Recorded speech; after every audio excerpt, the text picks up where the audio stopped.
The universe, its laws, and more, in what should quite reasonably be the final session of Grand Cross.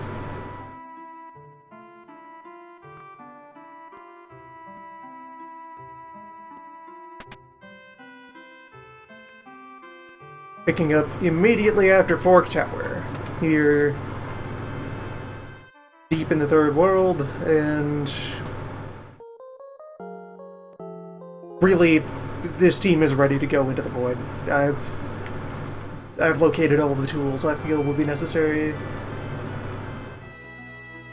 to claim 3 crowns and put an end to the run. Most of them anyway. Well, like, I have a set that I would be confident in using. For the sake of allowing the session to warm up a bit, I will go flame a couple more.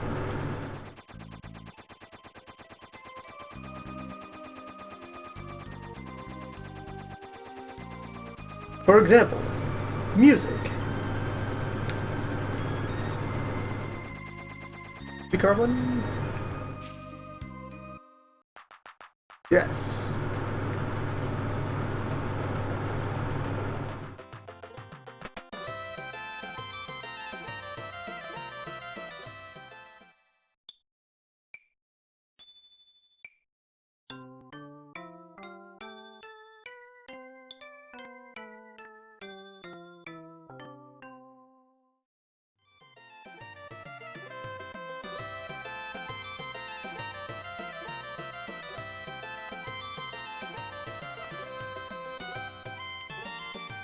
We must seek each pub in turn, and claim their secrets.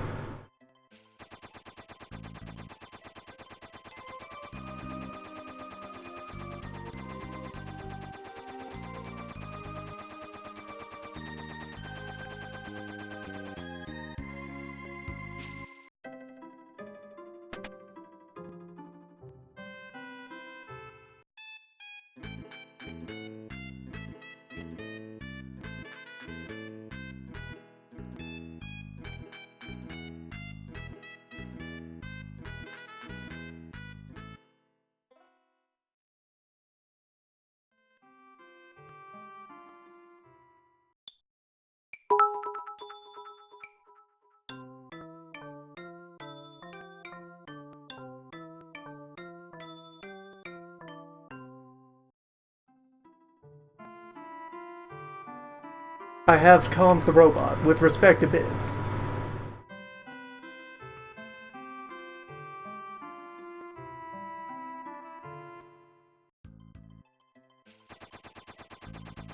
It does no mercy. A necessary subroutine of knowing only justice.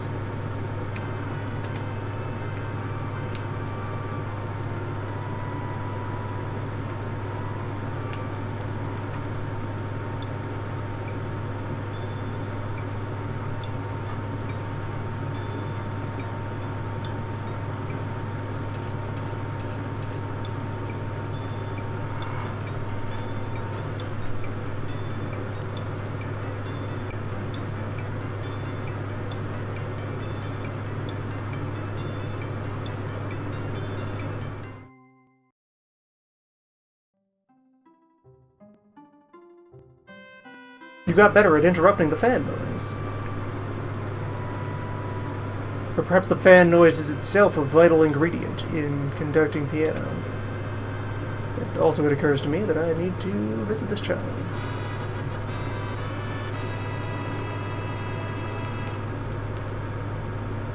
Since, as I would reasonably expect, that's going to be fixed in place as another ribbon.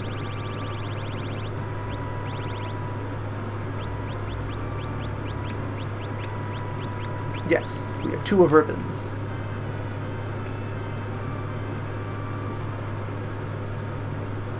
Which and the rest of the dancer gear is actually firmly top tier equipment.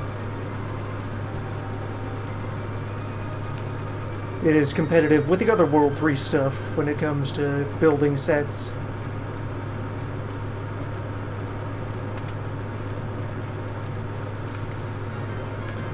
That child knows of Exdeath because he's a famous warlord in World 2.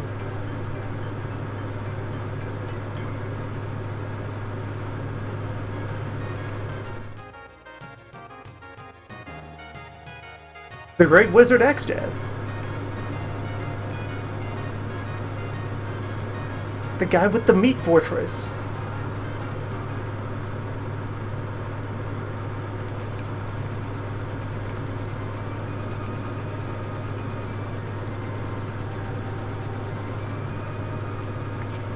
Do werewolves have pianos?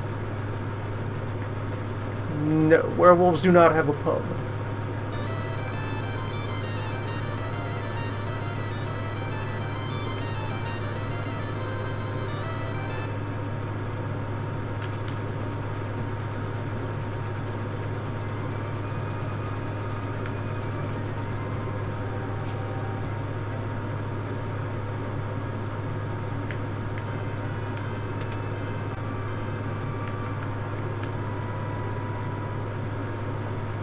Fine folks of Jackal at the pub.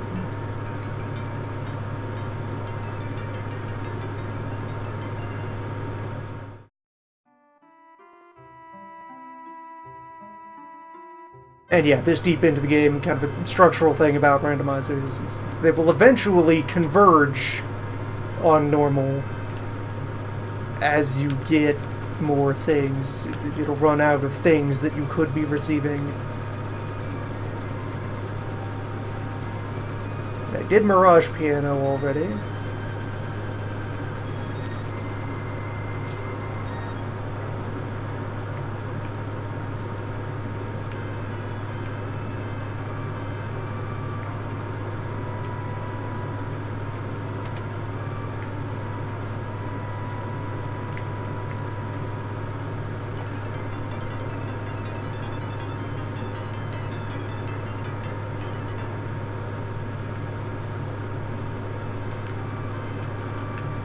One more somewhere.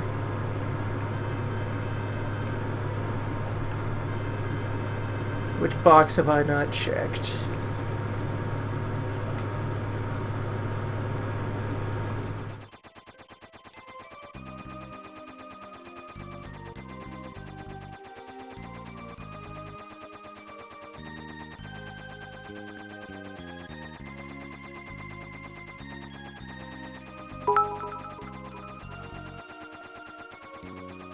Say for certain that none of those bits contain the missing piano. The mystery endures. Yeah, history gets thrown in the void. It's not there.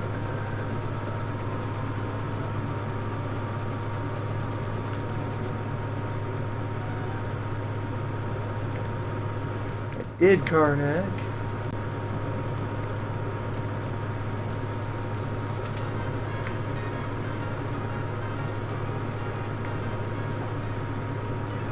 Went to Karnak, went to Tool, went to Carwen, did Phantom, did the Troubadour's House.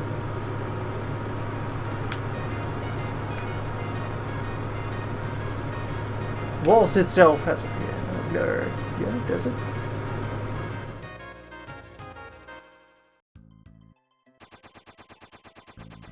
If it's Waltz, it's Waltz. Waltz is in the void. Waltz does not exist.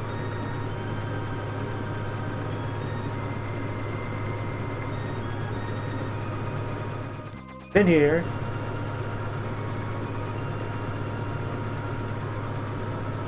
Who is left to... More might have a piano.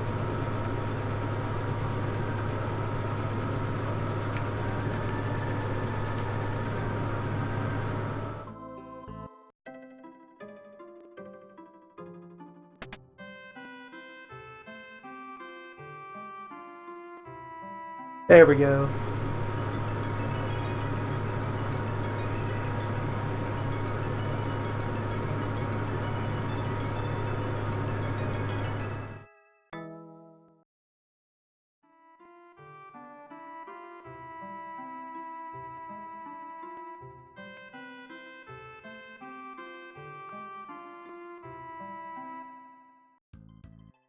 still a benefit to collecting the pianos as you pass by them, because it removes the need to conduct a roundup.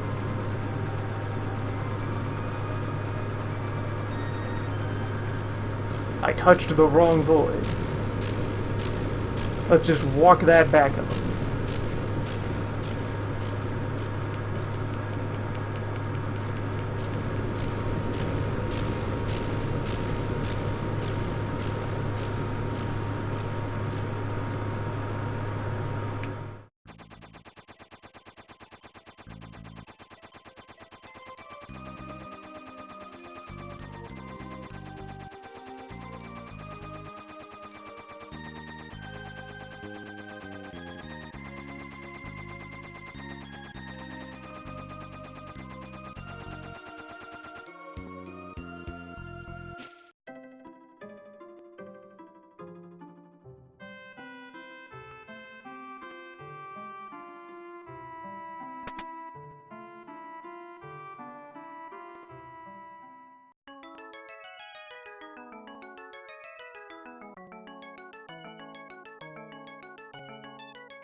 Surrender your songs, for I am Piano Man.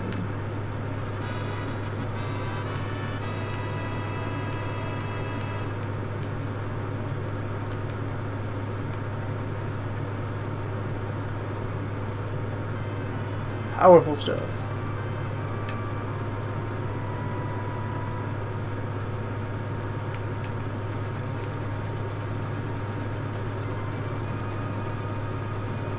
So then, as far as final prep things I would do,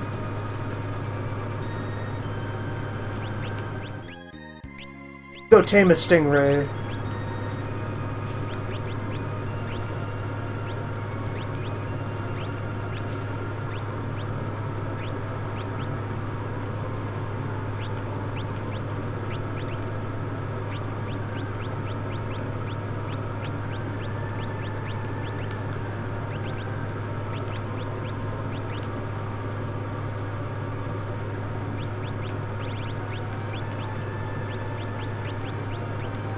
And in the process of doing that, I'll probably earn the remaining pocket change I need to buy my 4th set of sandals. And then I think the void itself will just all be freelancing.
The fact that these drop bolt scrolls will also be appreciated.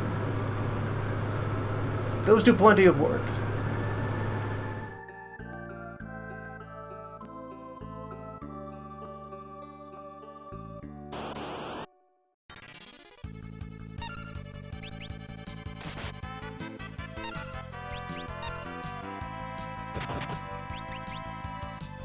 So I think, yes, now I might be in the proper encounter zone. There's an edge between two regions in this sea. One of them has our target, the other does not.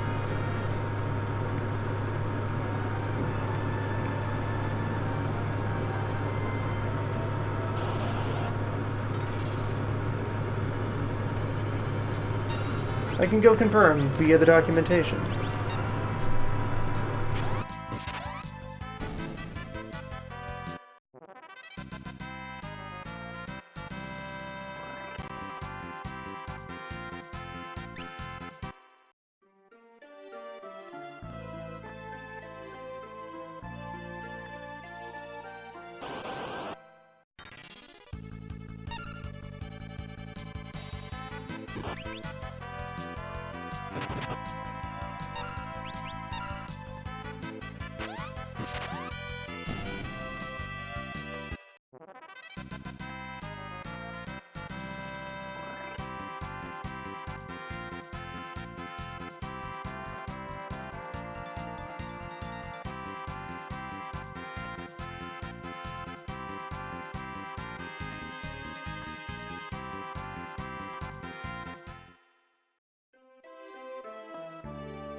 So the stingrays live actually up here. Yeah, Sahagin, Thunder and Enemy, Sea Avis. They are up here in this zone.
Alright, if we hit Armin, we've gone too far.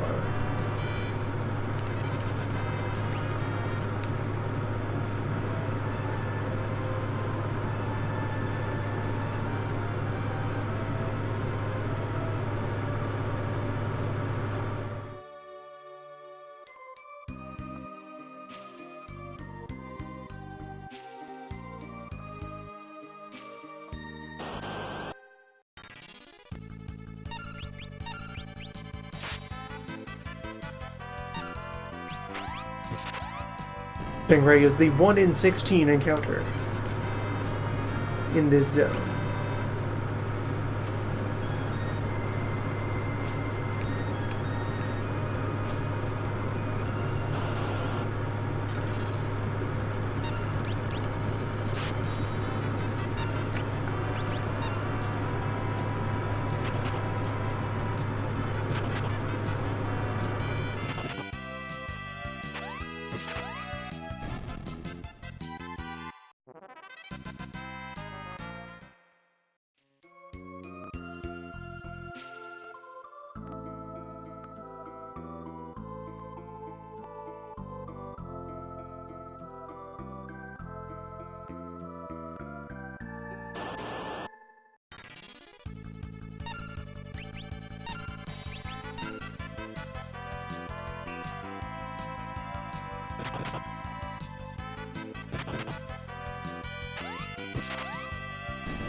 There you are.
The move.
Thought I had grabbed the sage staff out of the slab. Guess not. Well, I could go get it with my second slab that I earned. We'll cash in that slab, and that'll be the last non-void thing.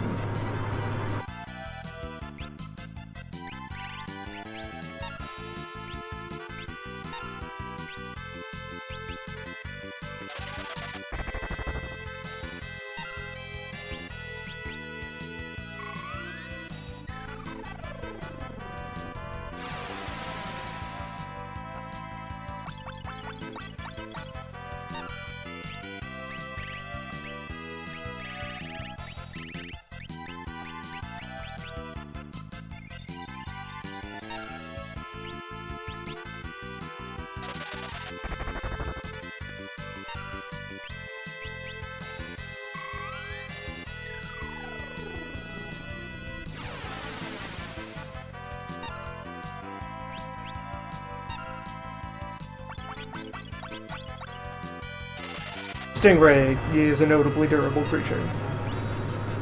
It's quite capable.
Very well, it is done.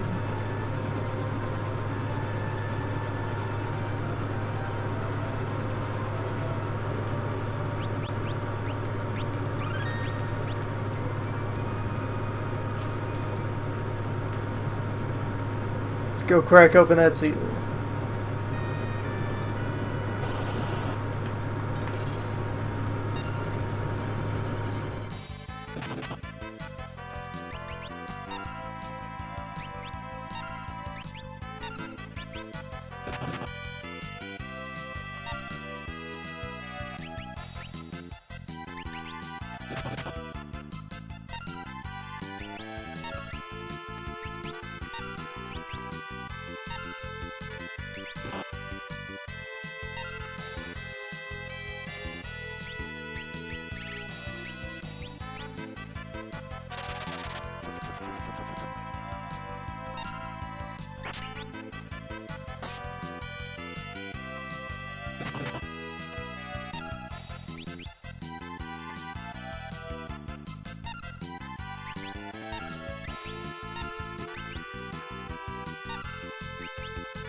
Never pass up an opportunity.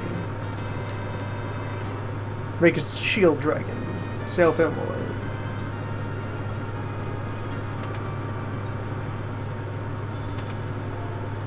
Right.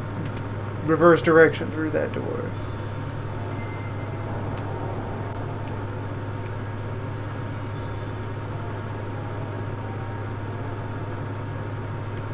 So for this team... Well, what do we for this team? It's... Everything's on the table. For general usage.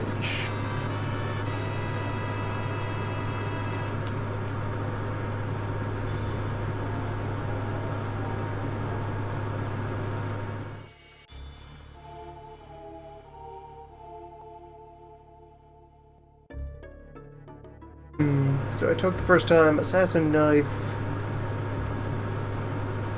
Wizard Rod, and Apollo Harp.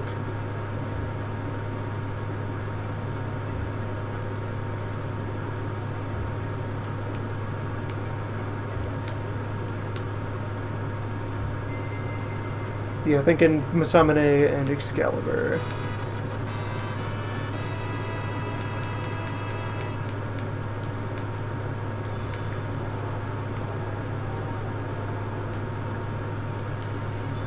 And that'll do.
Well, actually, that raises the question.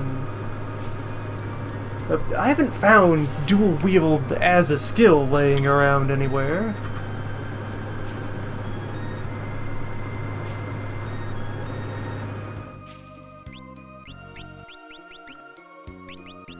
That is not going to be on the table for my freelancers.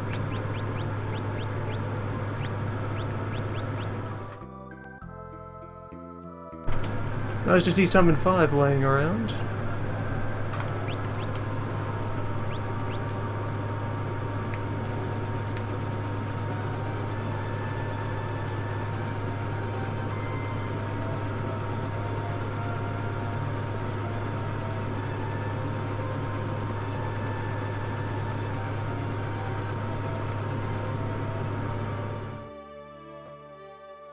Because there will still be some, to some extent, limitations on the team.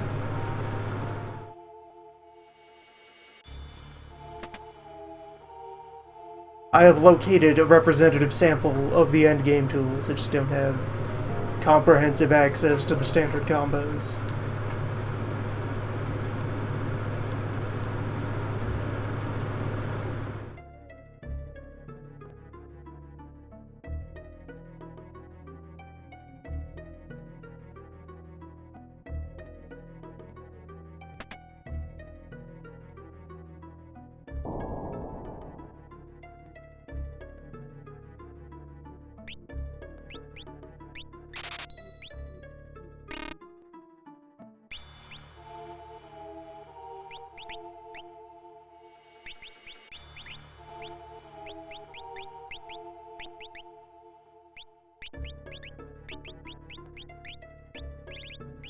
I'm actually short one pair of sandals.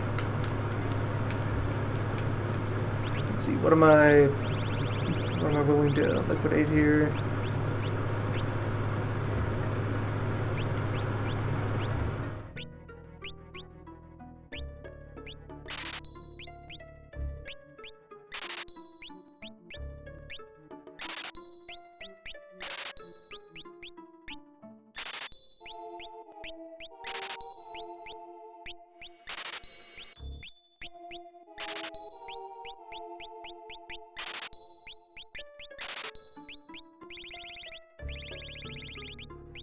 I have 50,000 bucks of miscellanea laying around.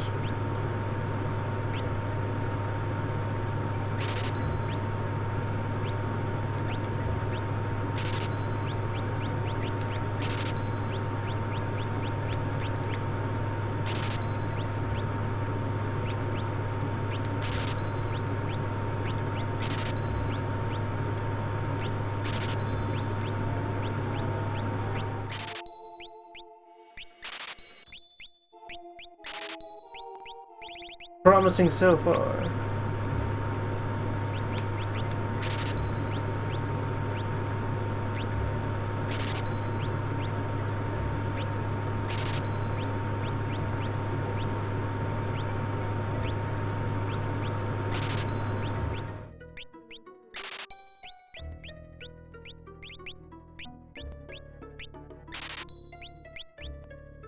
There we go.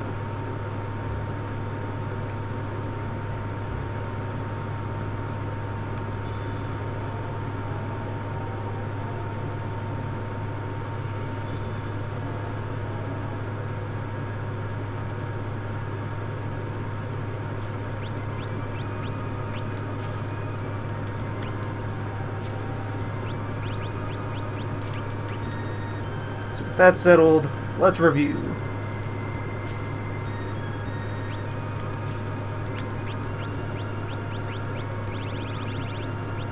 Well, hold on. I'll have to re-equip a bunch of things anyway after deciding on abilities. Let's see. RNG here.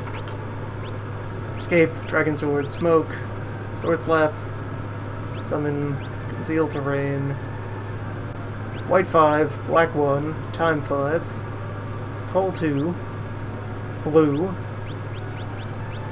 Equip Whip, Health Up, Medicine, Cover, Learning, Barrier, and Passages.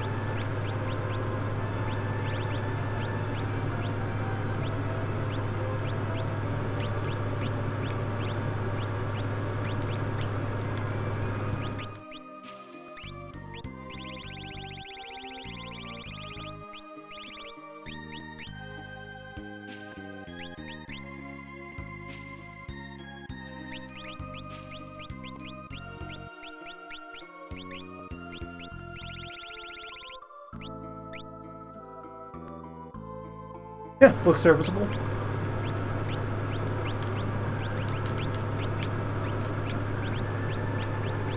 Now, how about you? Protect, focus, escape, jump image, guild toss, aim control, tame, white 4, black 1, time 3, summon 3, red 3, health up, 2-hand, brawl, medicine cover, learning, evade, barrier, berserk, dash.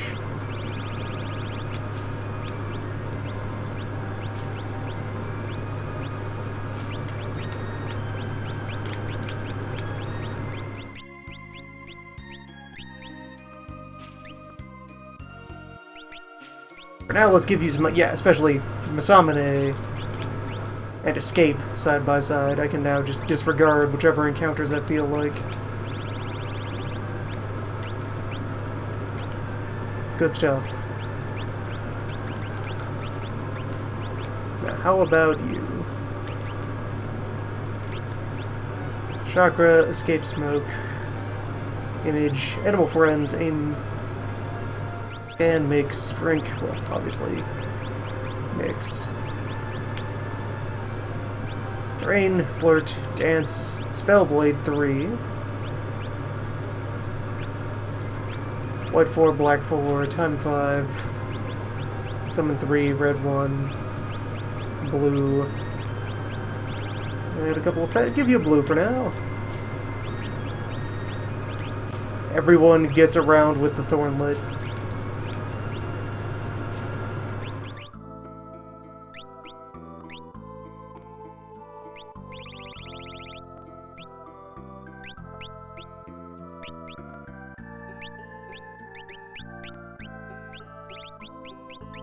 And over to you. We're also on review here. I think for my approaches to bonus bosses, I'm going to need to put people into classes in order to get at their innates. But for cruise purposes, we are very much in free range mode. Welcome. Beep.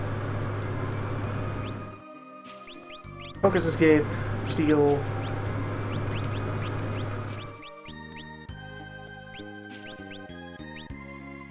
White 3, Spellblade 6. Hello.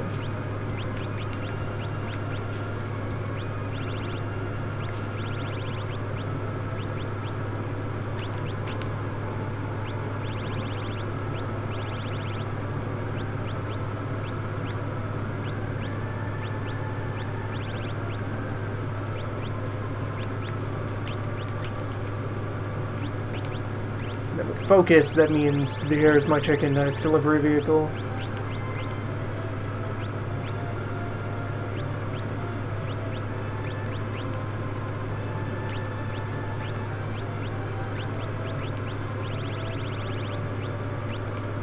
There, also looking good.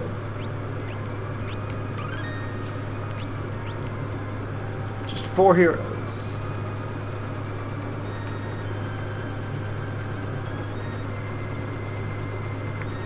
For Warriors of Light. Ready to go into the abyss and set the universe back right-wise. Restore meaning to laws of space and time. Any minute now.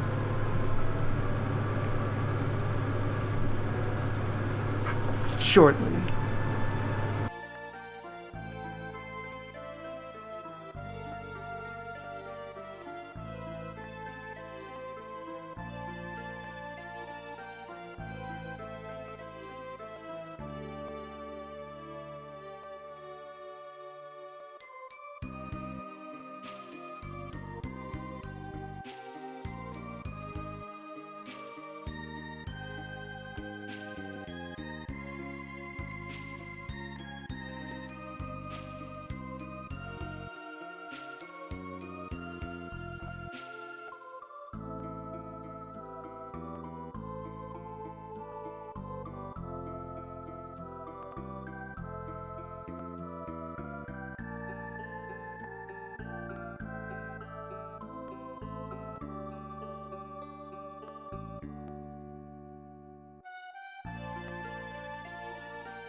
Soon as now.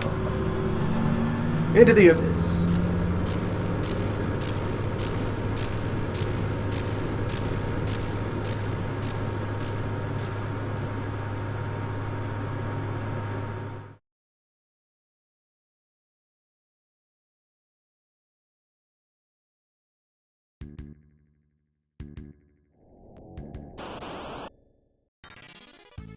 Between dimensions, the future. Where it also occurs to me that the knife had not reached full power, as of last I looked at it. There's still some more point for it to accumulate as we make our way in.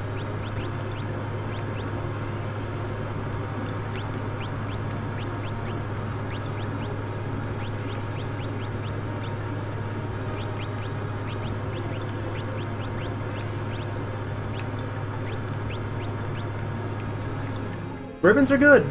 Wear ribbons.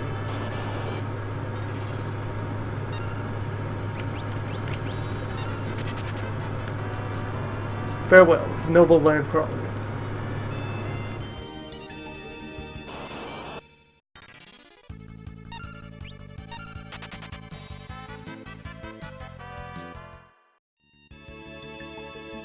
In particular, what I'm doing here to document.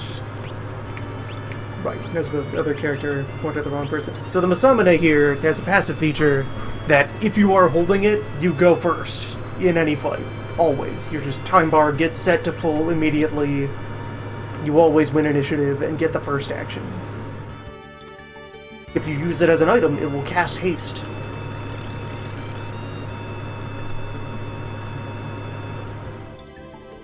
It's a very quick sword. And so by handing that to someone who knows an auto-escape move, you can just ignore any encounter. Dungeons are optional now.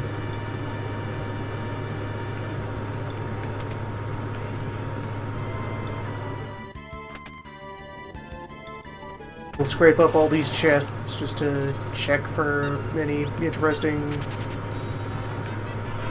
any final last-minute good loot. Like another flame ring. Not that that meant much, I already have a full set. Spare dark matter's good.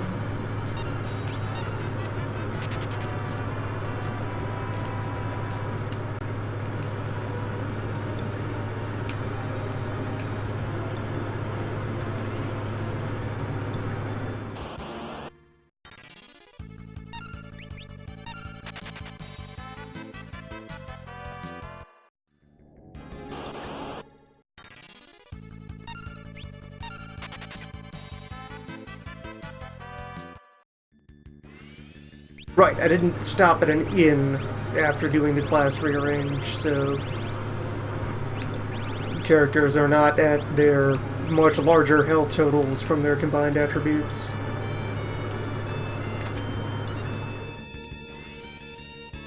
Just in case I needed money. In case I had any final regrets regarding shopping, there you go.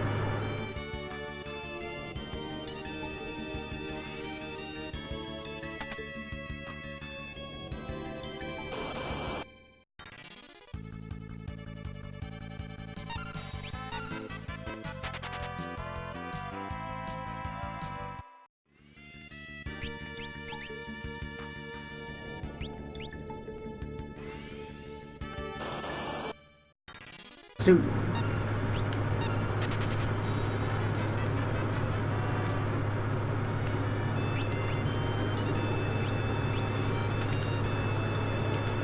Ah, the dancing shoes. One of many accessories that sadly has to compete with the Hermes sandals and thus cannot be called great. But it's still good. They're part of the dancer set.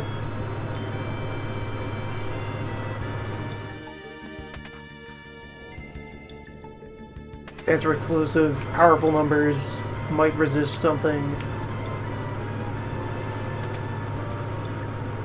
They're good shoes.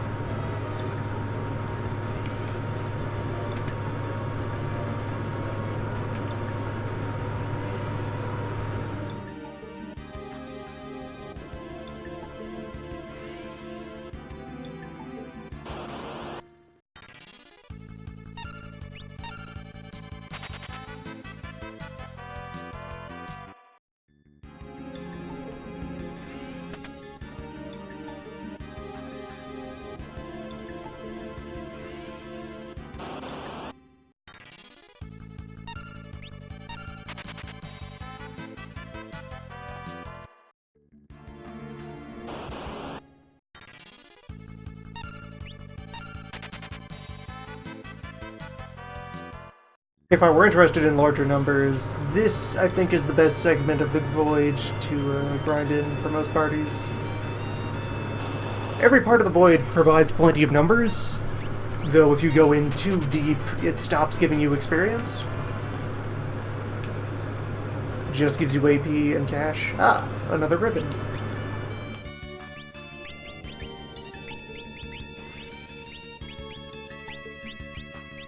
Marvelous. But yeah, here, the enemies are all pretty manageable. They're just bigger versions of the Great Forest enemies. So pretty easy to cut up. Give good numbers, and Phantom Village is right over there with the full heal. So you can sustain violence in here for quite a while.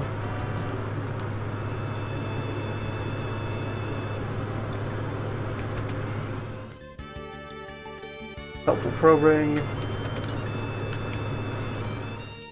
Lilith Rod?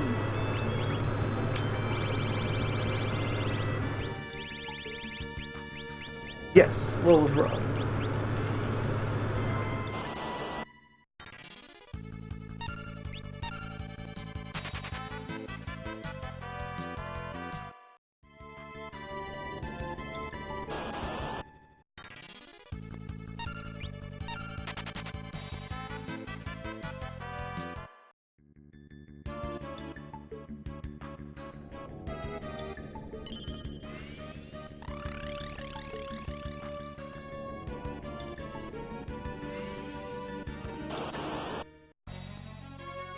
Ahoy, Callow.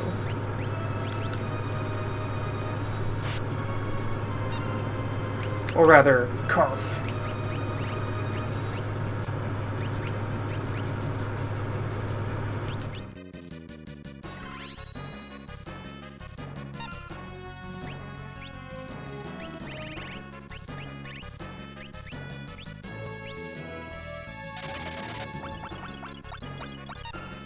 She has an orb.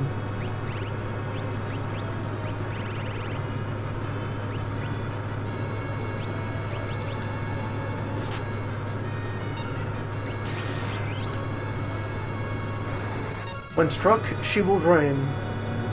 That's about it.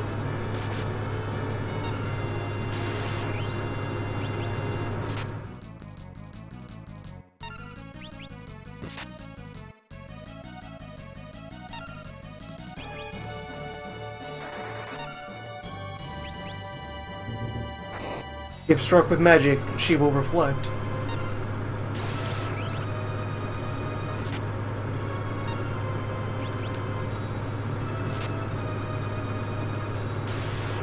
You can very easily outpace this.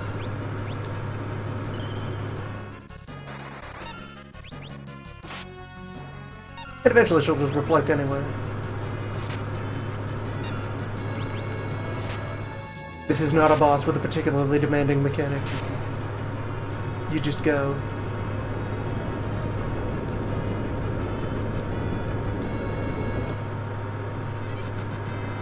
Oh wait, yeah, actually, Faris has Spellblade 5, which is the 6th level Mystic Knight ability, because Mystic Knight's first ability it learns is Barrier.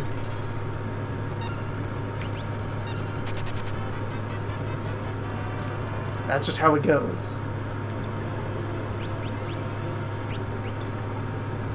Getting closer.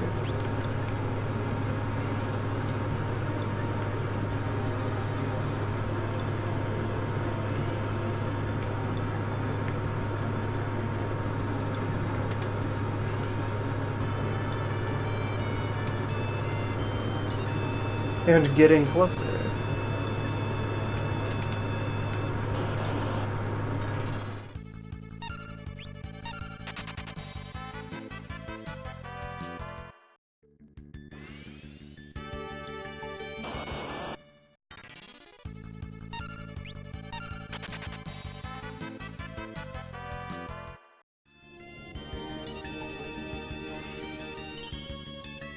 Alright, here we are. First save point in the void.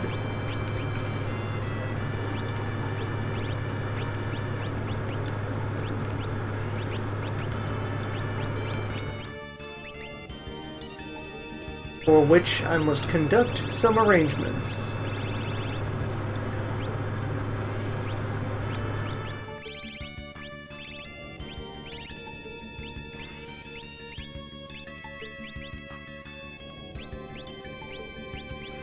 What is in your second move doesn't particularly matter.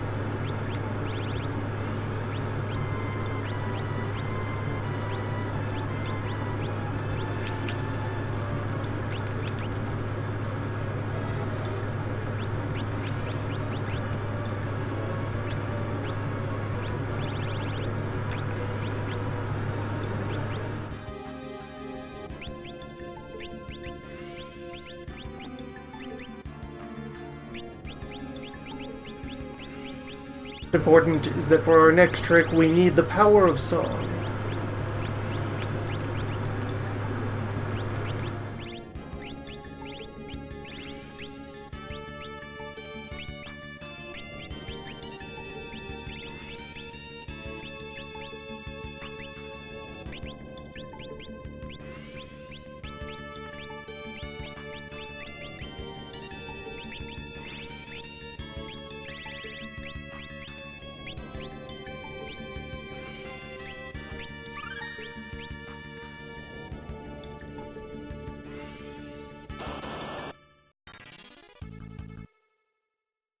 Sweet. Let's fight Omega.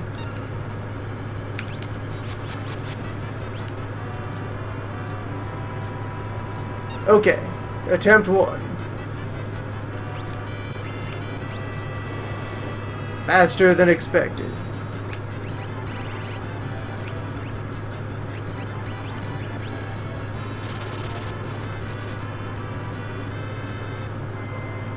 This one's to you.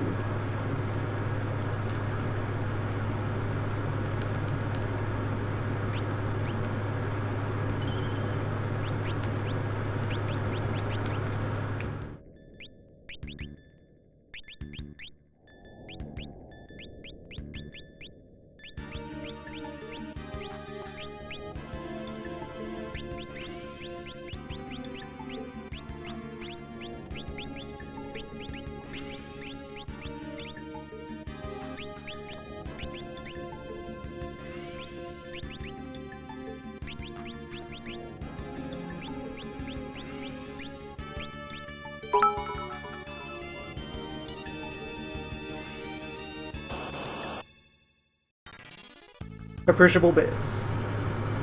Of appreciable power to... Okay, here we go. Managed to get first act in. Let's go. So Omega, the ultimate weapon, sealed away by the ancients for 10,000 years.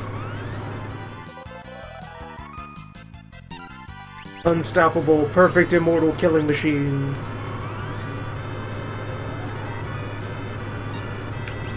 Against whom one of the only hopes is his equally undefeatable love of jazz.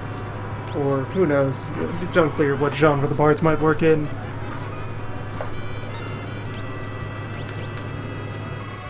Buried deep in Omega's programming is the directive that he is only permitted to inflict violence against those who seek to stop the music. Against Omega, you will not be harmed, so long as you do not stop the music.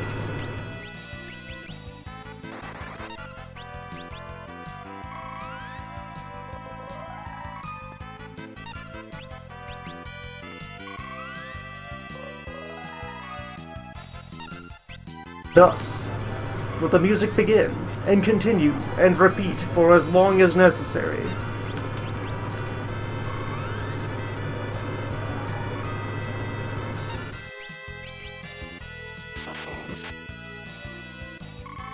Just need to do that 5 times, 6 times, 6 times, yeah, 6 times.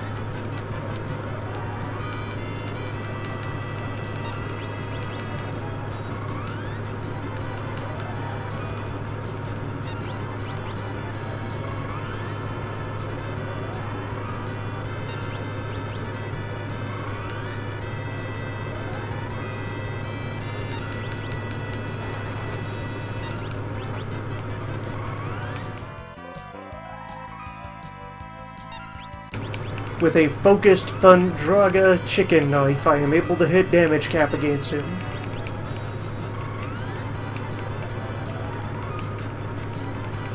So this will not take long.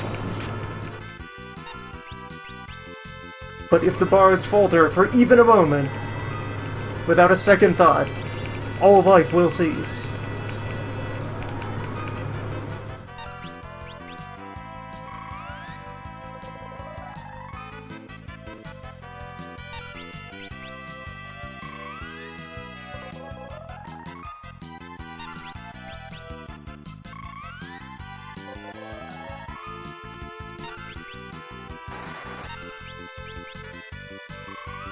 The real ultimate weapon was love.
Strictly speaking, this is far more music than is necessary to keep him locked down.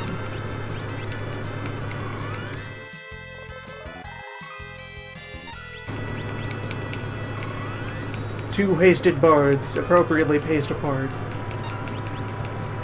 would be enough to handle this. However, if you for even one moment falter, that happens.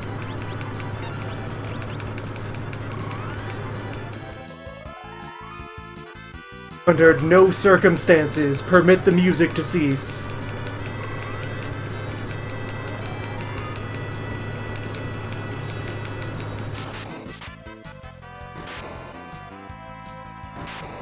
Someone skipped a beat.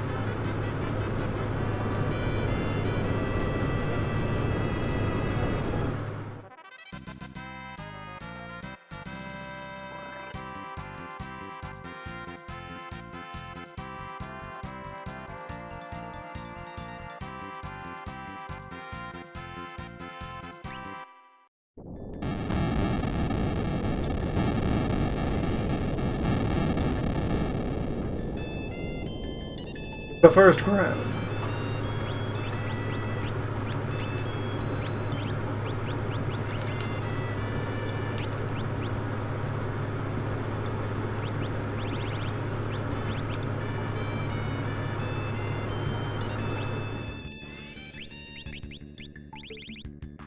There's some notes missing from the background music right now.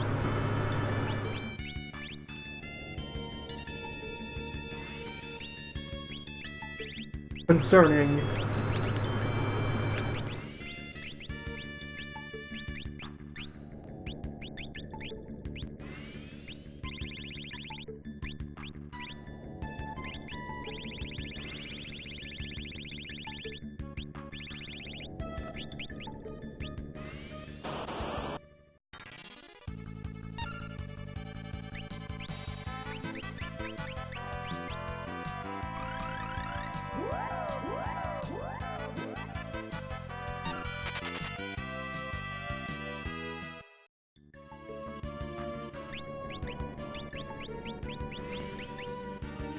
Finish putting everyone back in cruise mode here.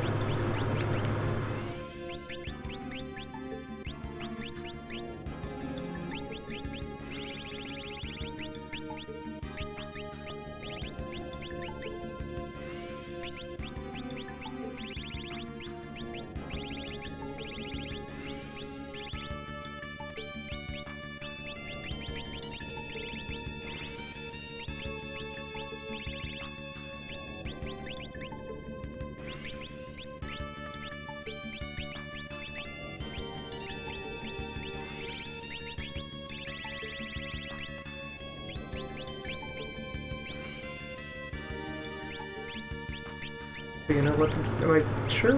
Really? I guess.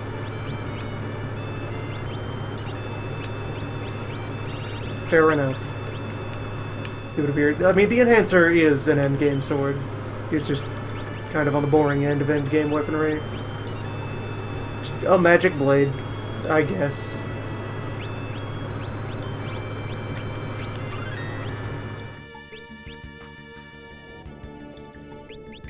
And let's see.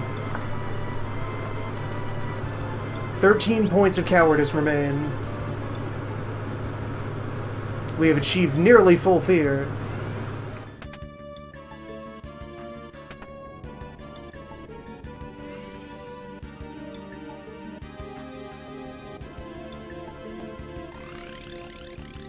Watch out, it's books.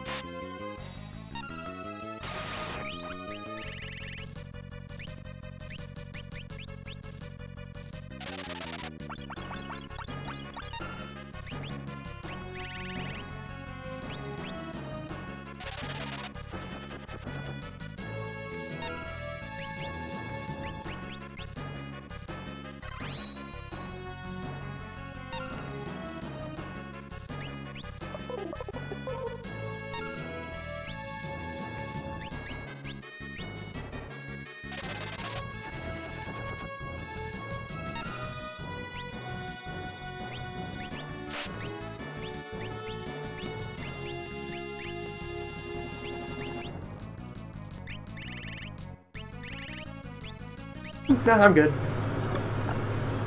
I feel the situation is well under control.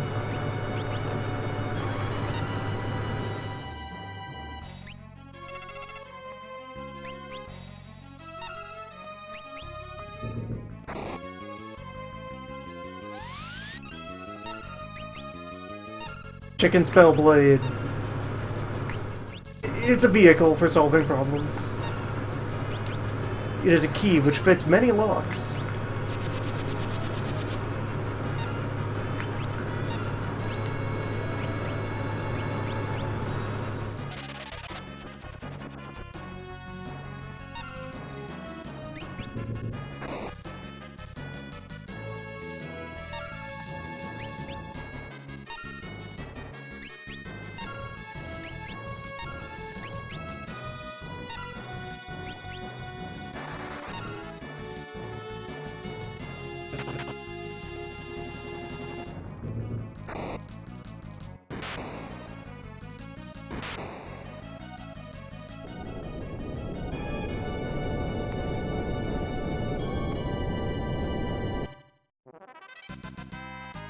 Some locks are books.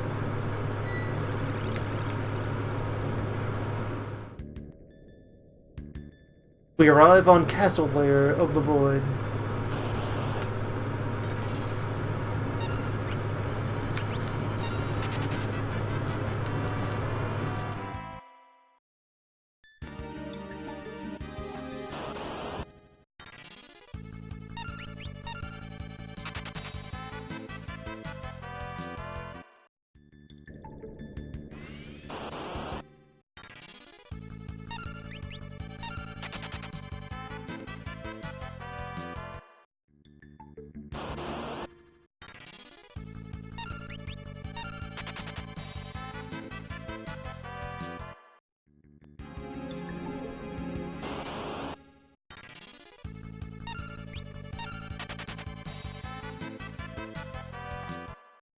As long as you have the right tools for it, grinding here and here inside, the castle proper is also pretty good.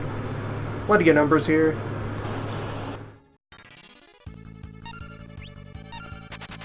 We're collecting the strongest number of all, though. Fear. Fear is the largest number.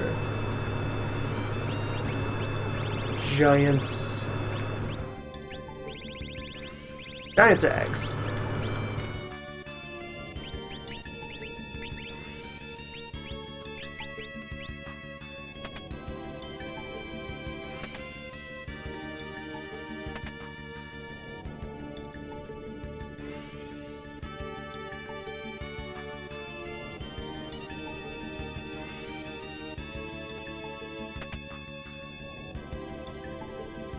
My friend, all is well.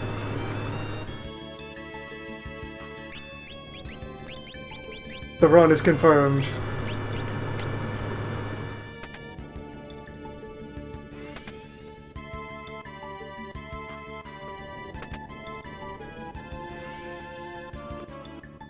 Fear is friend to all.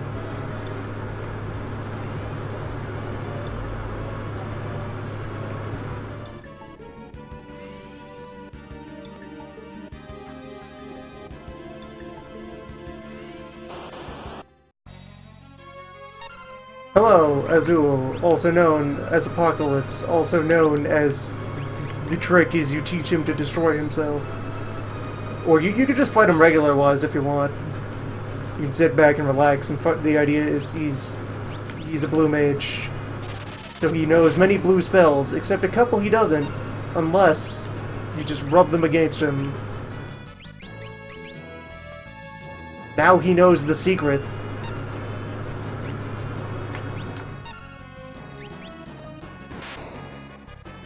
The Fool.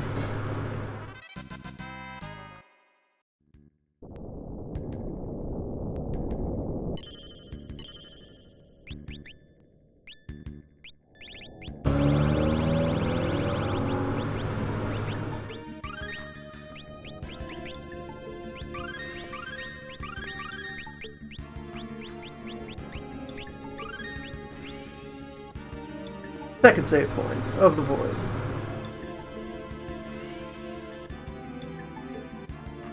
And I guess I might fight these old men to get at the boxes. I want to know what's in those boxes.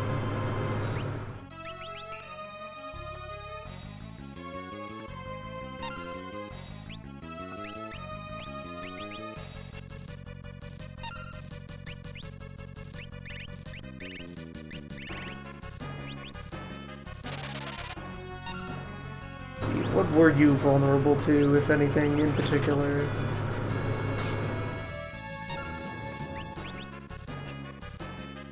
Maybe I just hit him a bunch with my swords.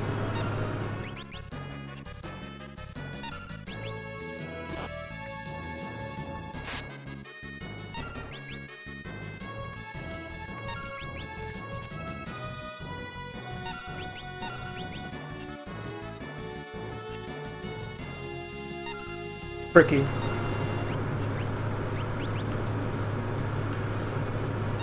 He's uncontrollable.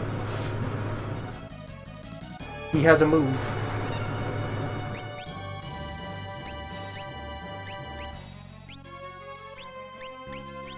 You know what, let's start again.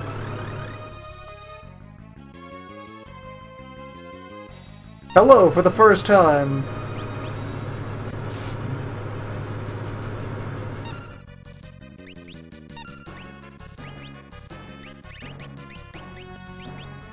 Excuse me.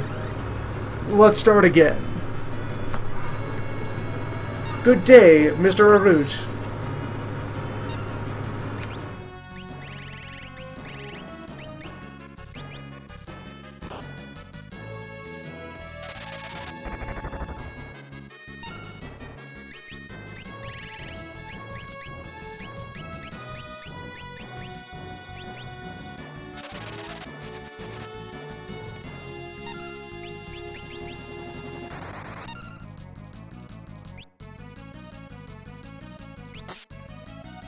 Okay, good. That time you missed. And there we go. Snake form.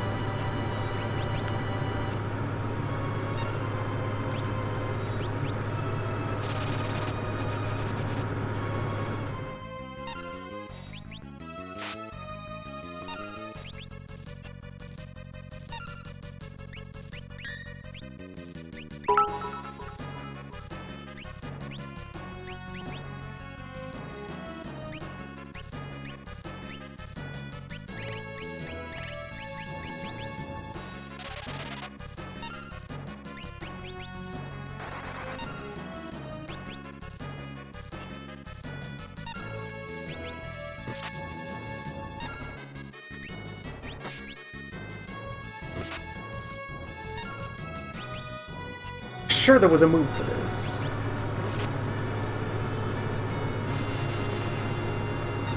They just use numbers.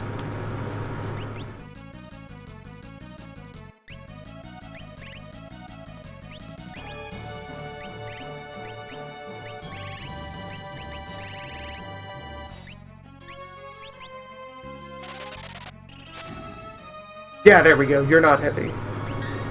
That's the move.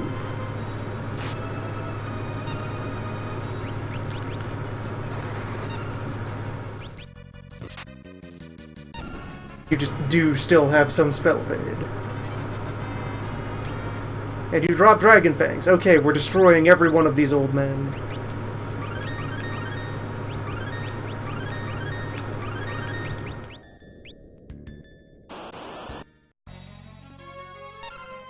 Old man, give me your teeth.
Or a blood sword. That one didn't manage to maelstrom, so let's just move on to our third old man.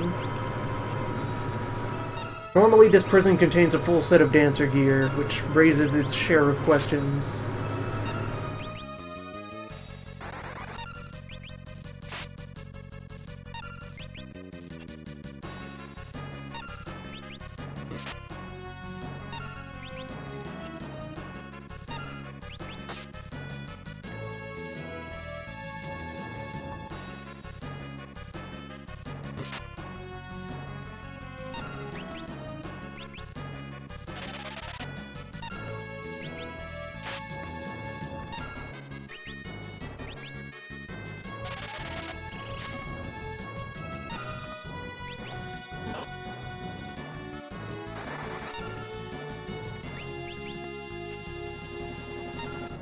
"10,000 years ago, the ancients developed a dance too powerful that had to be sealed away in the void forever."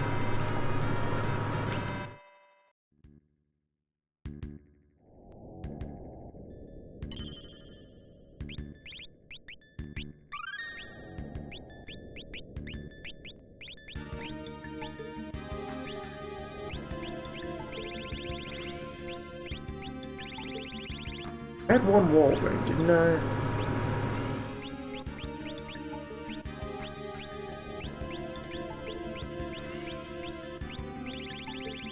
Thought I did. Perhaps not.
We have both Break Blade and Assassin Dagger, I do believe. For the situations where those are relevant.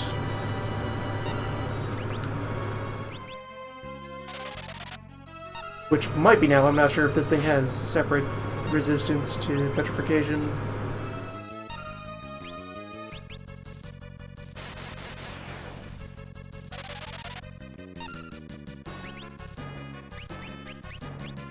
Let's find out.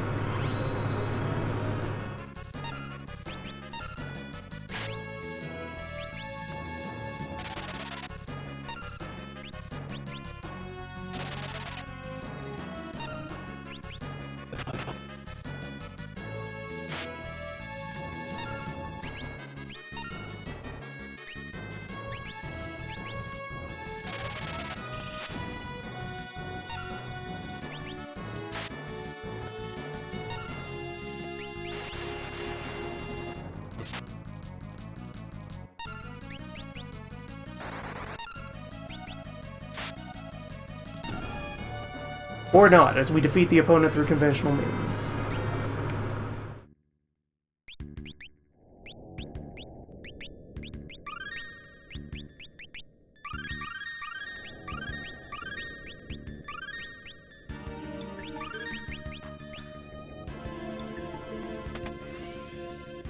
Rainbow Dress. Also nice. How does it compare to Dark Gear? Less agility and strength, more raw defense.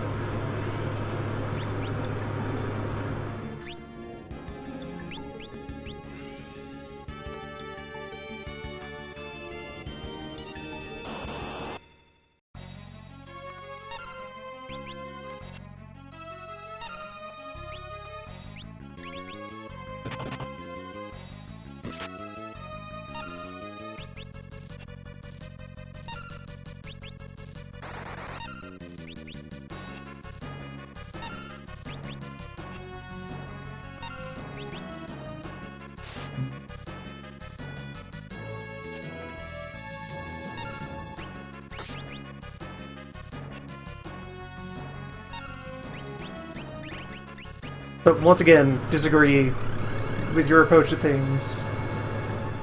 From the top.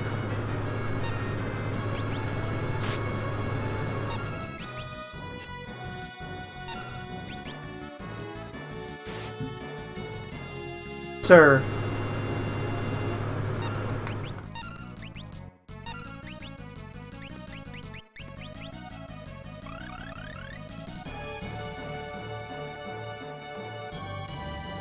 You're not helping anything, sir. Please cooperate.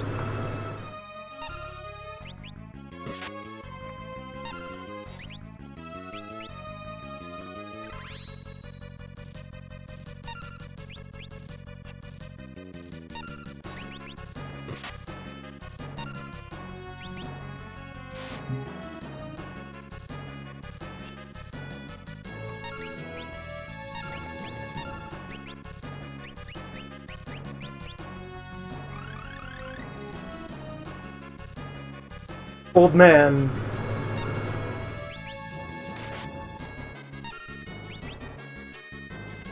Please try to understand.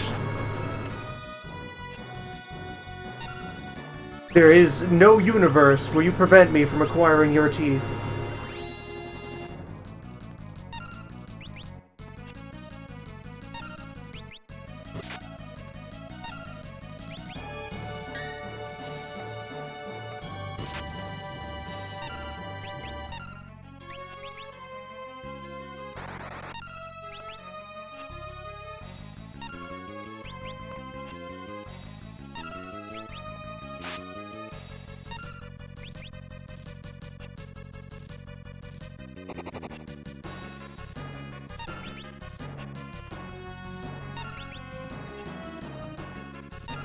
This wily old chicken man.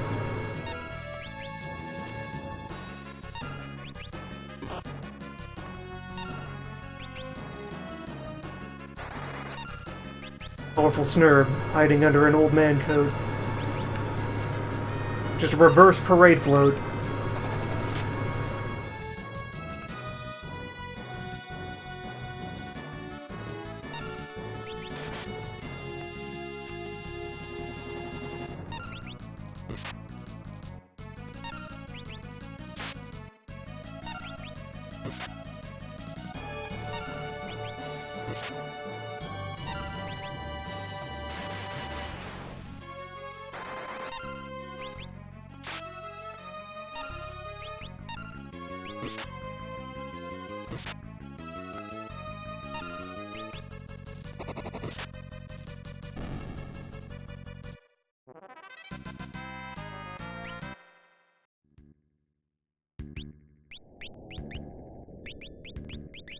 What are you doing in that flame ring? Get back to your shoes.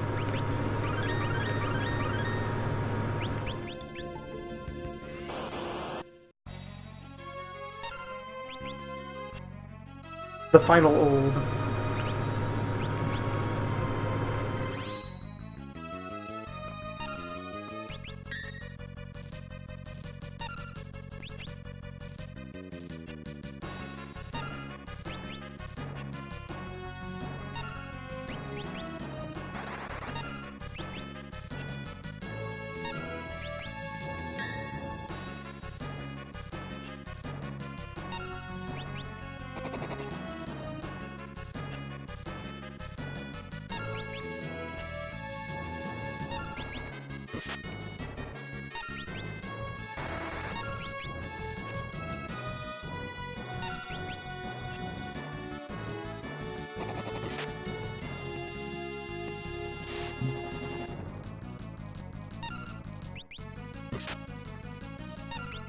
I'll carry on with this.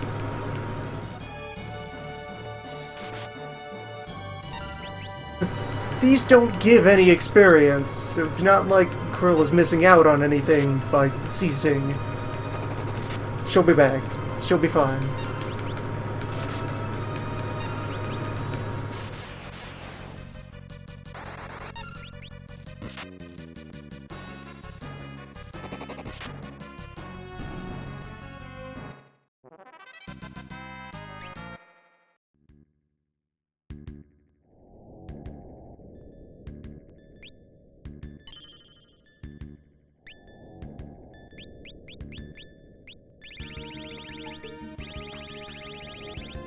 All the things eating away at me. The fact that I only brought 2 cottages. I will spend one of them here. And then should be able to coast right on through to the other side.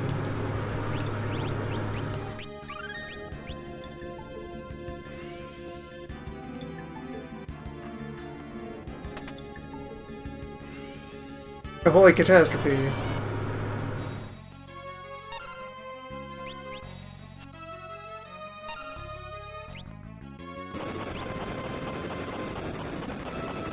That's his thing he does.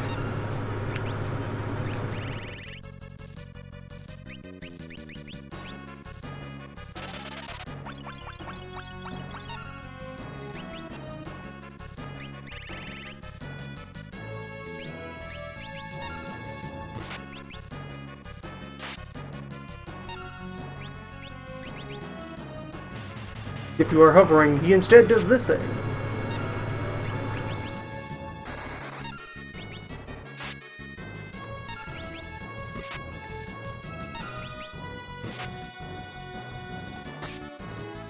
Does not take particularly long to rush down.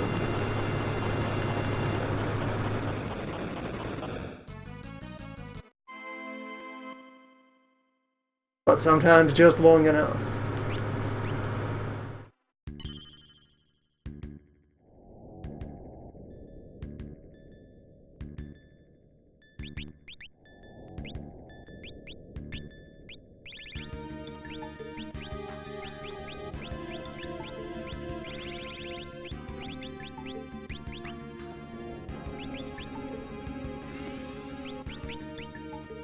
Let me verify here, that is... I never got Reflect.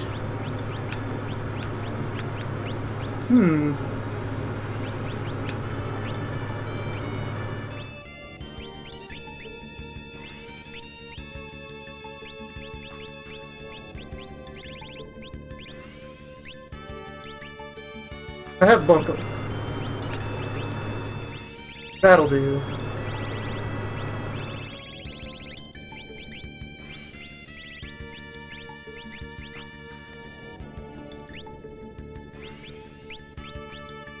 Need to quickly pick a fight with any other entity.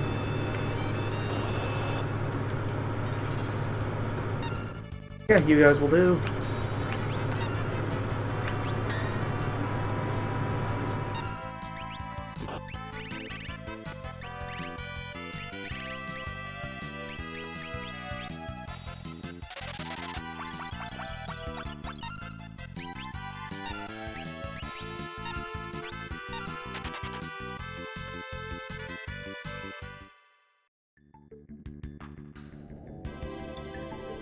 That fight gets me airborne.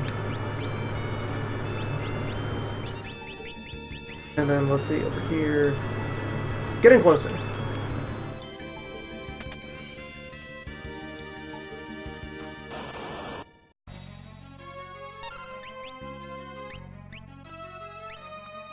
There's not enough summon to call Carbuncle.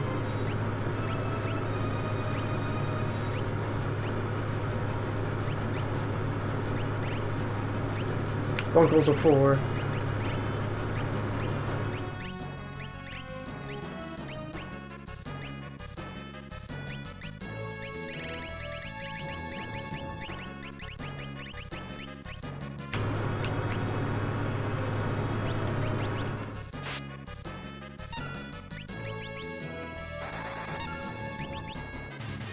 Rush him down anyway. Might have chemistry that could also solve that. Or I think more plausibly just making him waste his first action on non-violence will do.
Also, with the barriers up, Earthquake does much more manageable amounts of damage. There we go.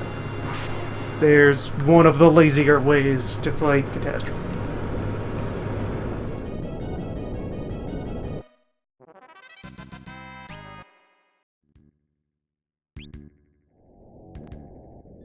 I did not stop and look long enough to see what he had. Was not expecting him to drop in anything.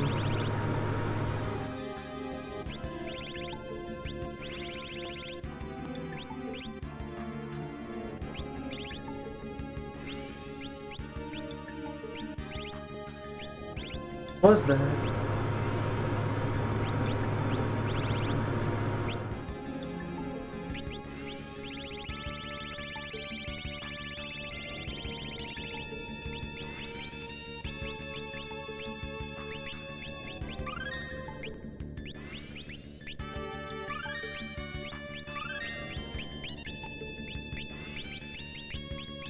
So let's see, for the characters who are using blue, actually more worthwhile to give them the hairpins.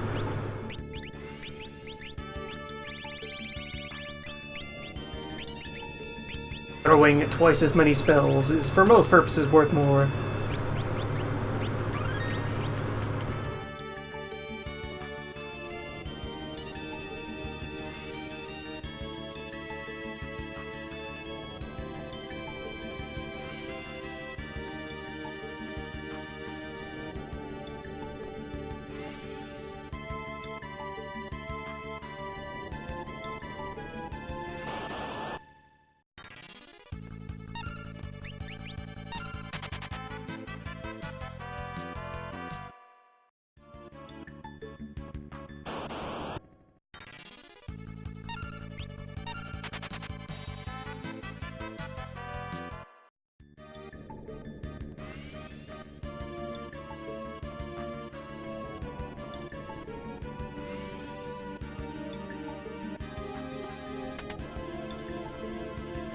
Oh boy.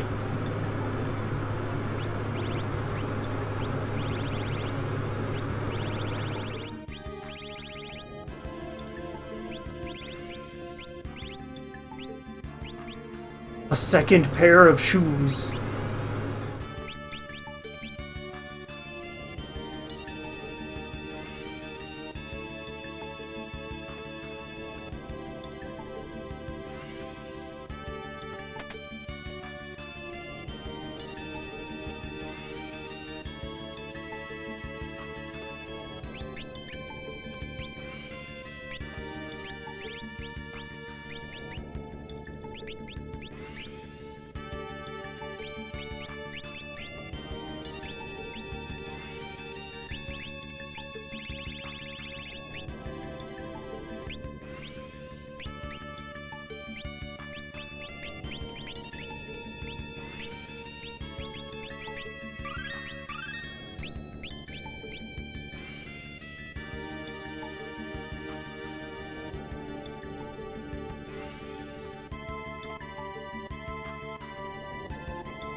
Hey, Hallie.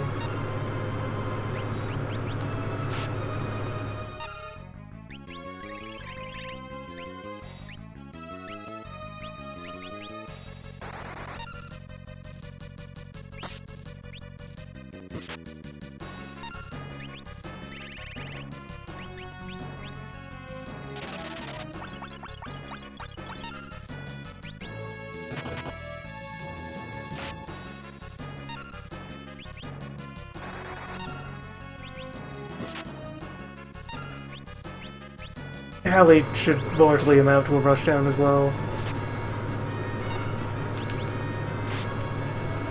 He is not particularly elaborate. It's a pretty straightforward brawl.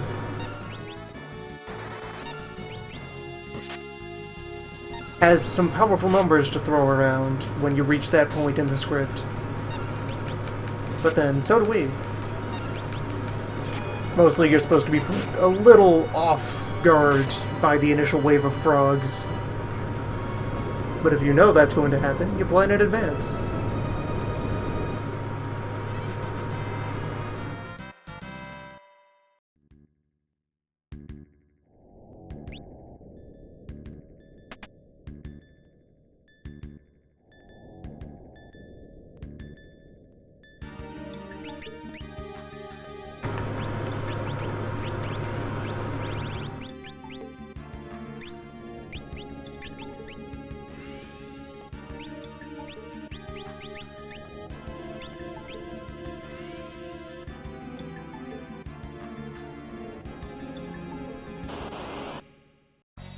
The Void. Perhaps you've heard of it.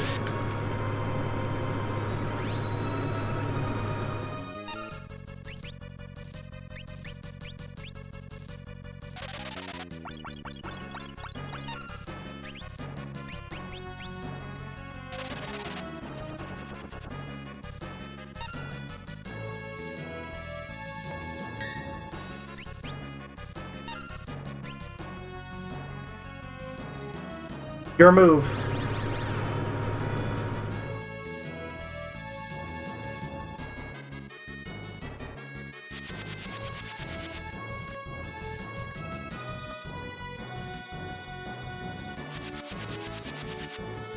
Whenever you're ready.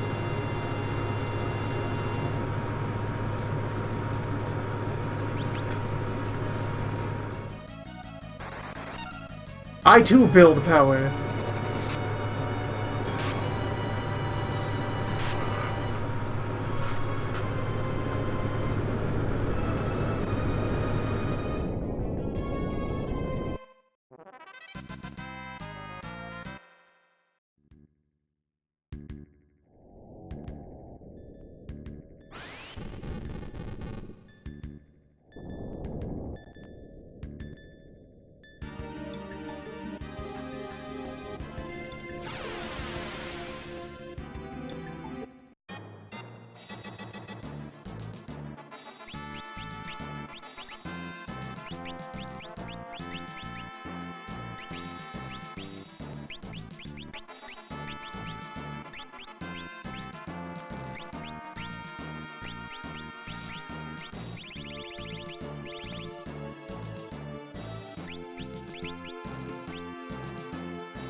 Several boxes remain between us and the end.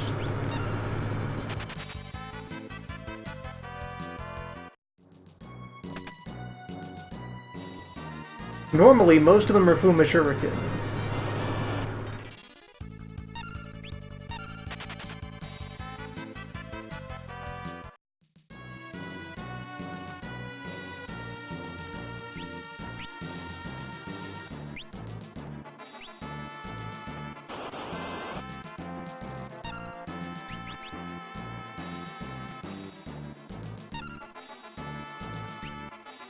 Hi, Greg.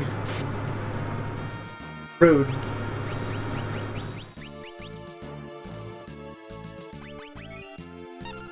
Stop that.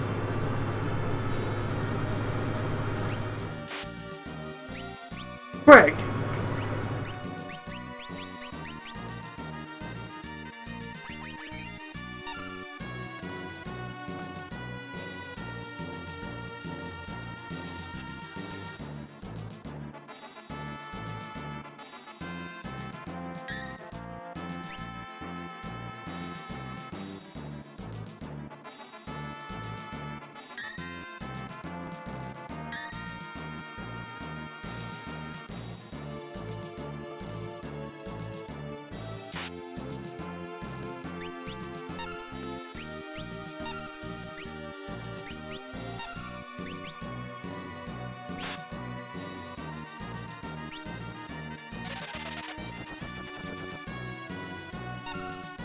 Right, stop it.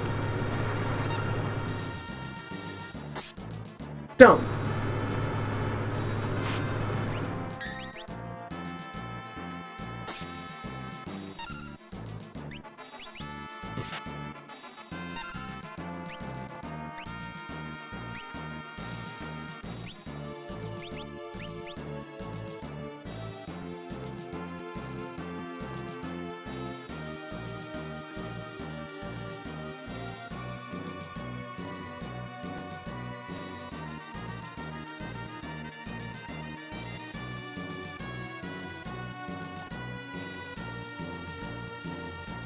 Beep. Welcome. Beep.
But I guess, yeah, the hairpin versus any of the other hats she could be wearing. I mean, she is notably fragile.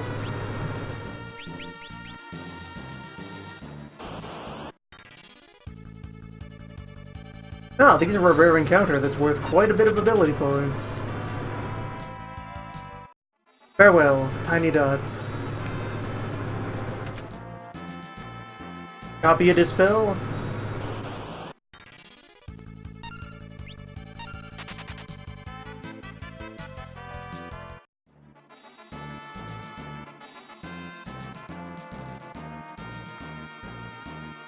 Dead box.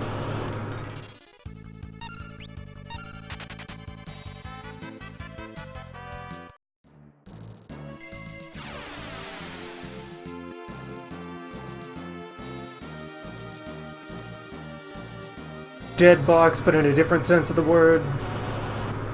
I will get the save point first. Hello, Mind Flayers.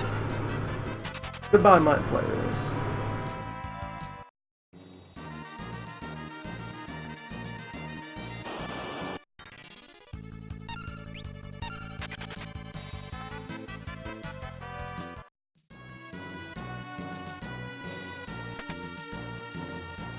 Ash dollars.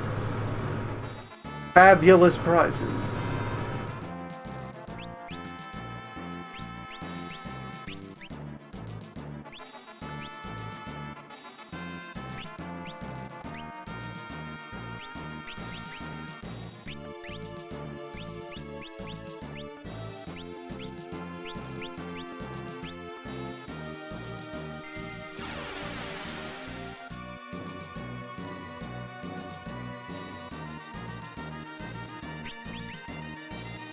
Nearly at full power.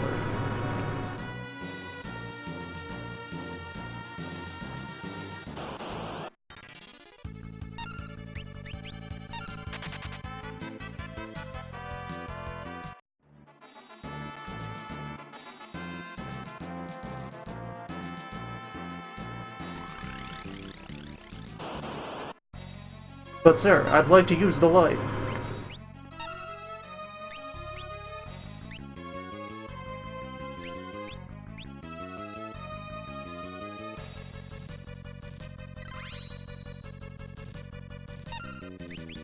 Senor, if you please.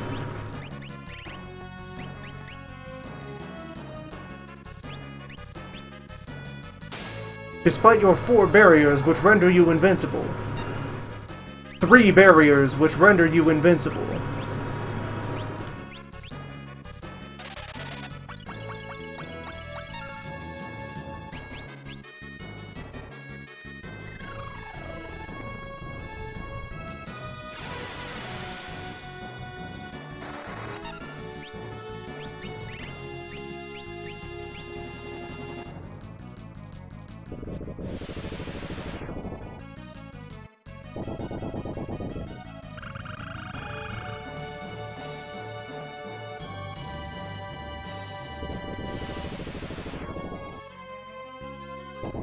Good distribution. A fine performance from your 2 barriers which render you invincible.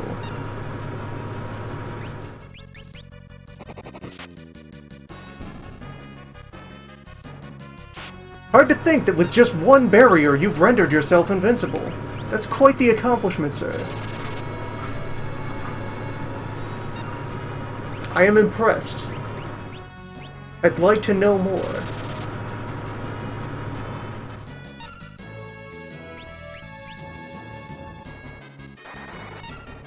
What a remarkable man you must be.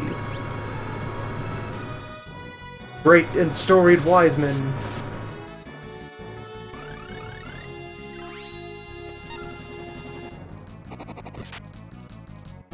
But without the aid of any barriers, you still are invincible.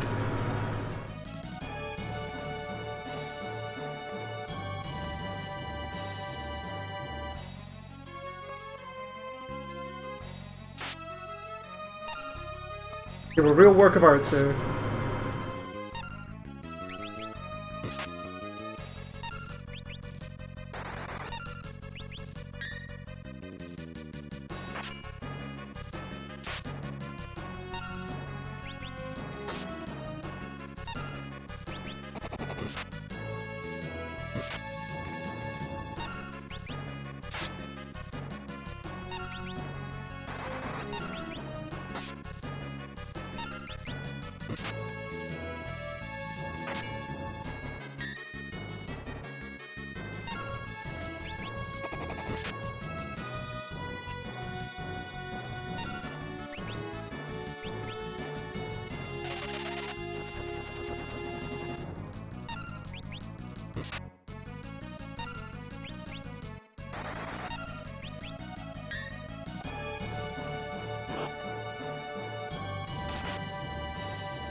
He has now become quite upset.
The important part is we managed to steal his pants.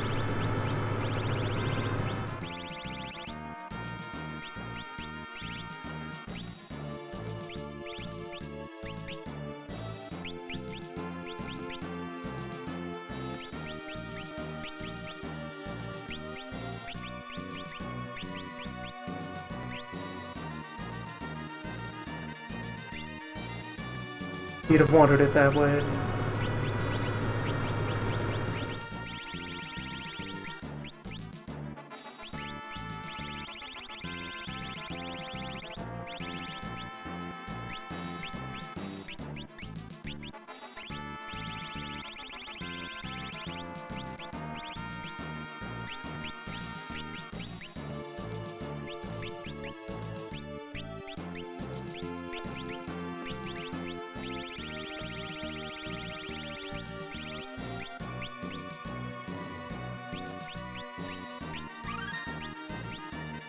Alright, so this is the farthest in save point in the game. With that in hand, let's go claim our second crown. Farewell, rare orbs. Go in peace.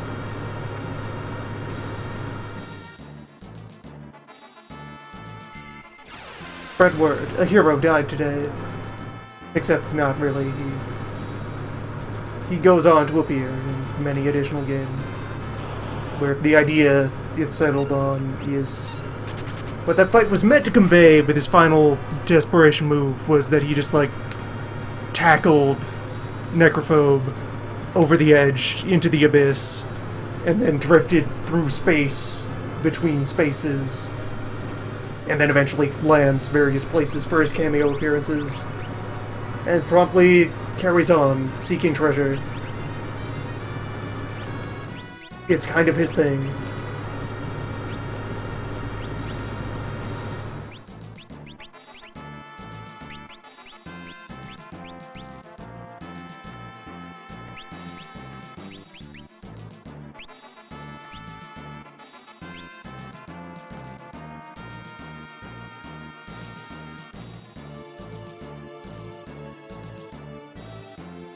Let's go.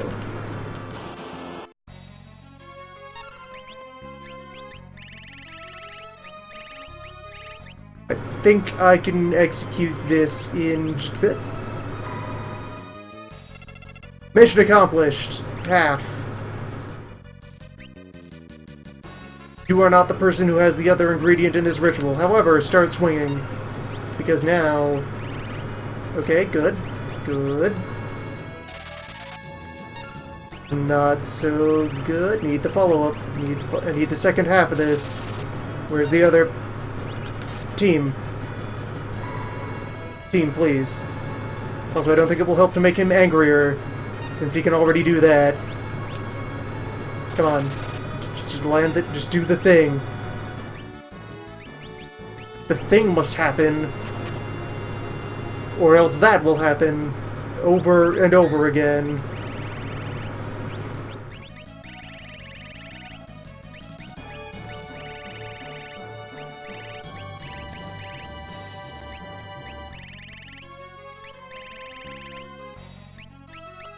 This might not be the run. We'll see.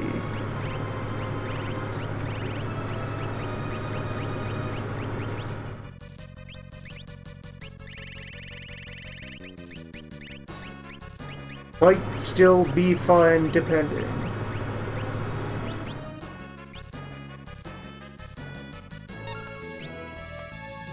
What? Oh, right, the bone mail. Classic bone mail.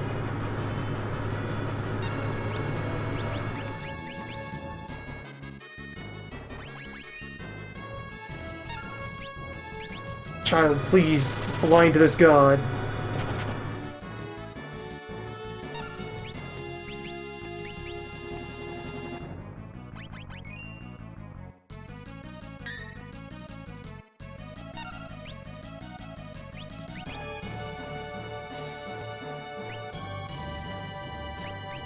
Could, yes, use the mix instead. That's wise. I have 5 dark matter. That can also miss.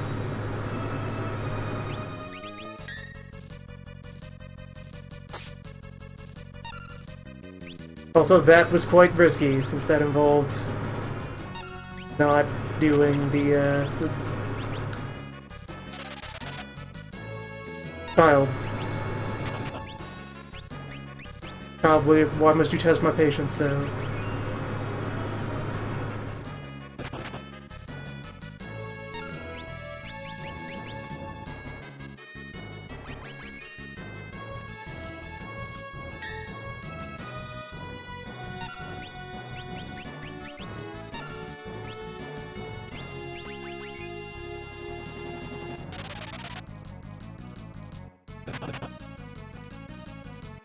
You were supposed to do the move.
Okay, so the first run did not work out.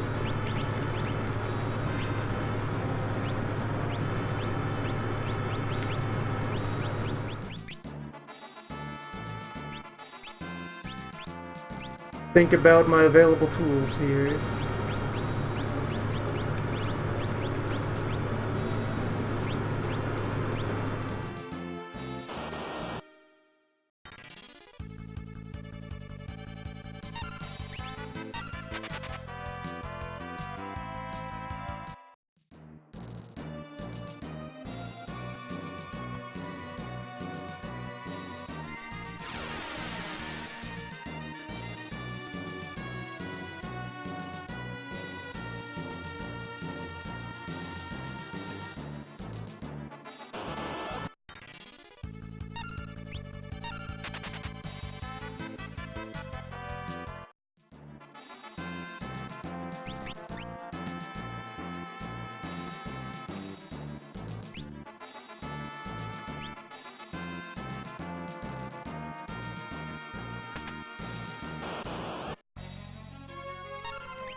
Still do this phase again.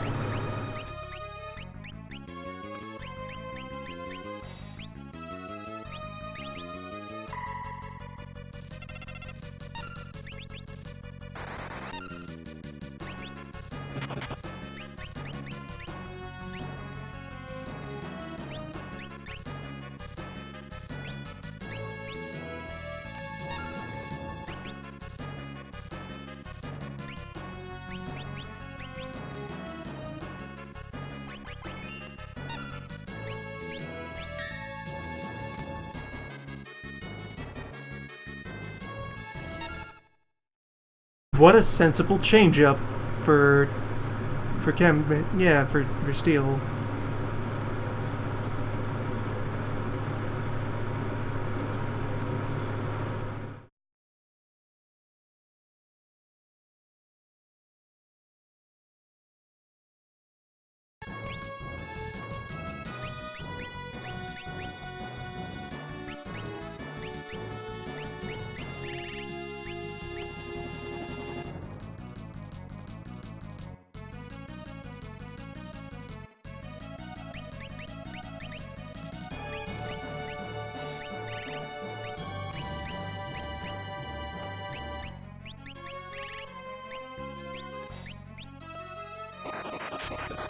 There we go.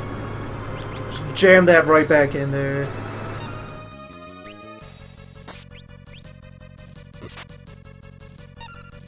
Don't use that. That's not the right tool for the job. Nor is that anymore.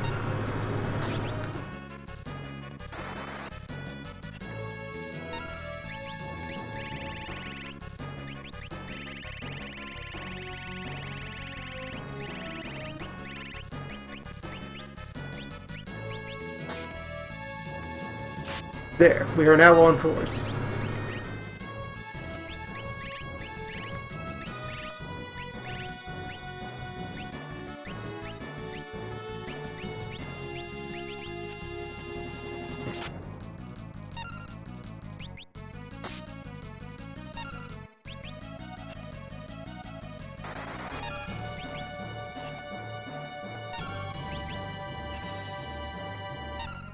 This is Shinryu, the other bonus boss, and under normal circumstances he has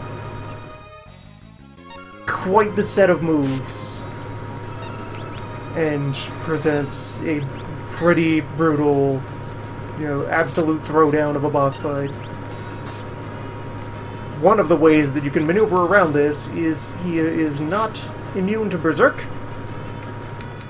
which negates the rest of his moveset in favor of just tearing all of your organs to atoms with his mighty dragon claws. Hitting near the damage cap against our endgame armor and so forth. Which you can then further mitigate by he can be blinded very carefully with great difficulty. And so by combining the two of those, we now have a relatively safe situation where we can just chip away at him. Every so often he will find a target and they will explode. It will find a mist, but we can put them back together.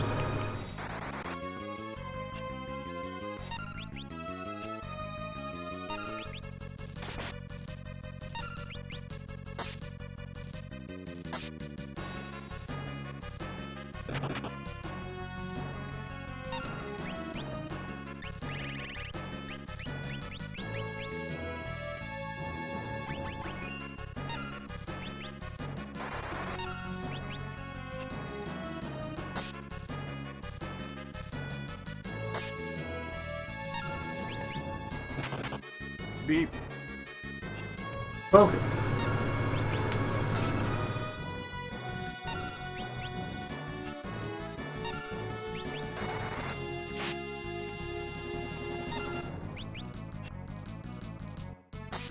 Alright, I have Dragon Harp. Someone should be, well, Apollo Harp. I have a relevant weapon with multiplier versus this target.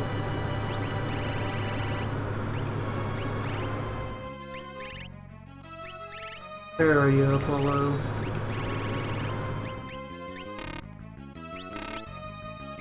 Two-handed. Put down your well, no, you should not put down your shield. Not that shield, it's very important. Pick up this child.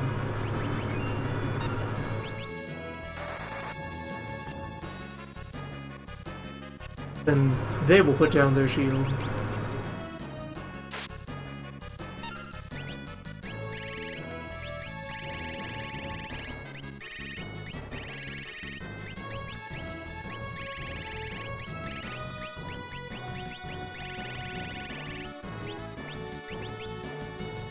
Do this.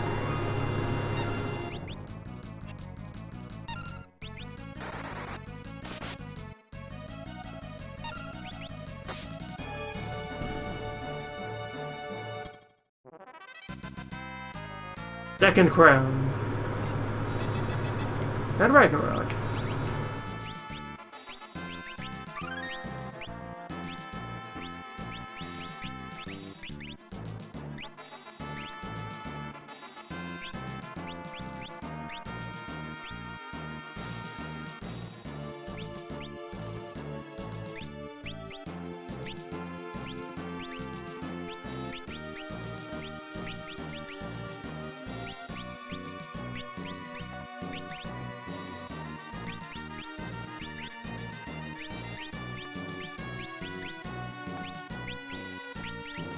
Now bone mail will rest.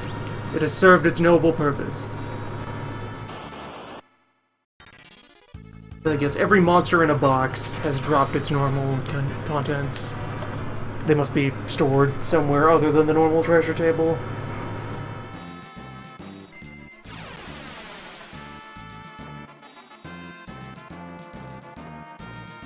Every item that's been, like, handed out as part of a dialogue prompt.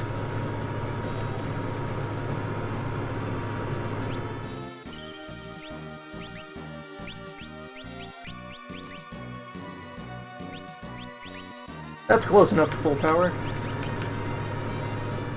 Beep. Ever closer to that follow count. Welcome.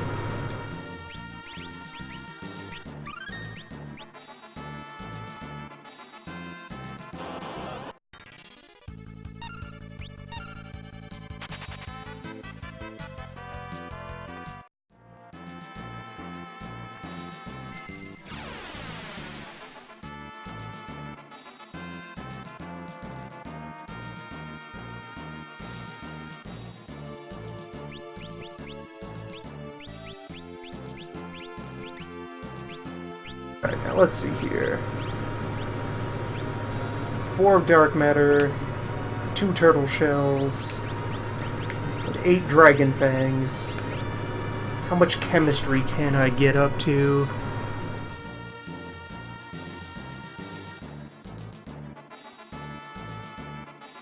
Where, let's see, the fangs are enough for a full set of Dragon's Kiss.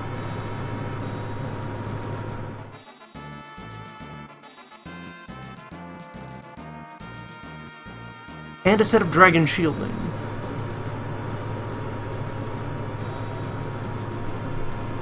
For which I have the Ethers and the... well, wait, hold on. Yeah, Ether and Maiden Kiss, so I have both of those sorted out. With the Turtle Shells...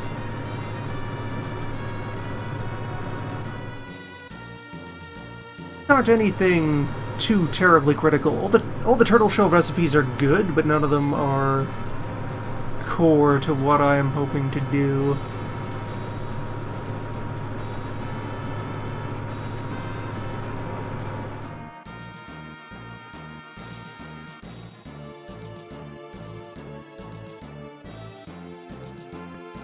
Phoenix Down Holy Water is Life Shield, which is one of the other main ones I'm looking for. So again, that's a store-bought,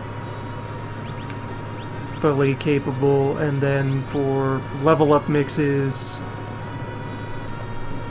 for that I don't even need Dragon Power, I can just use Samson's Might, which is Antidote Holy Water. Alright. I have a prescription for victory.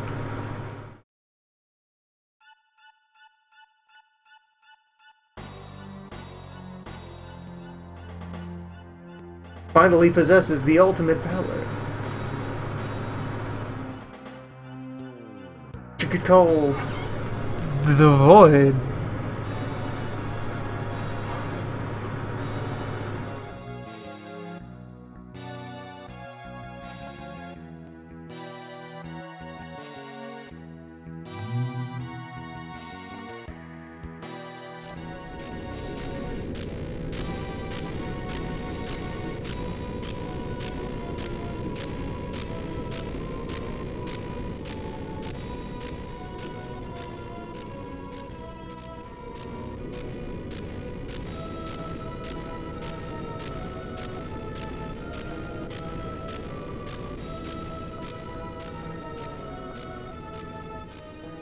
In case, to anyone, it had gone unheard. The Void is back.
The Celestial Dads.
The Void.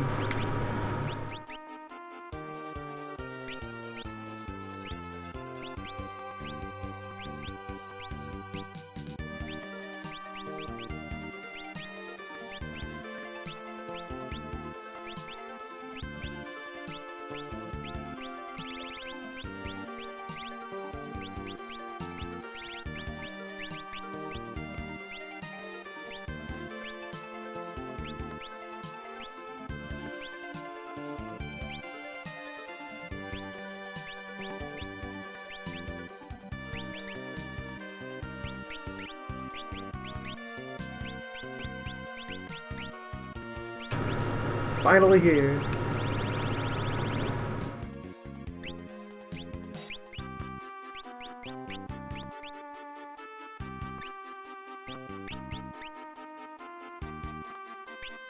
And since you're going to be doing more chemistry here in the final battle, you can put on your ribbon. Just one hairpin.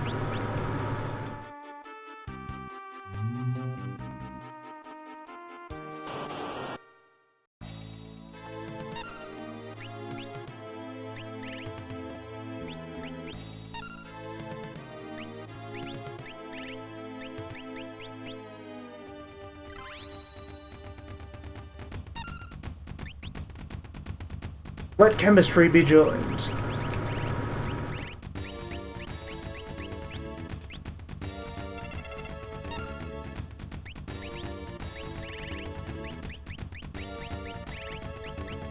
Where to go ahead and explain as I begin the conduct. So, one of the core ways in which Chemist is ridiculous and makes the most powerful move in all the cosmos is that it has access to many unique buffs, which then, one, the buffs themselves are extremely powerful, and then two, they will carry over from one phase of this boss fight to the other, and many of them are persistent through death.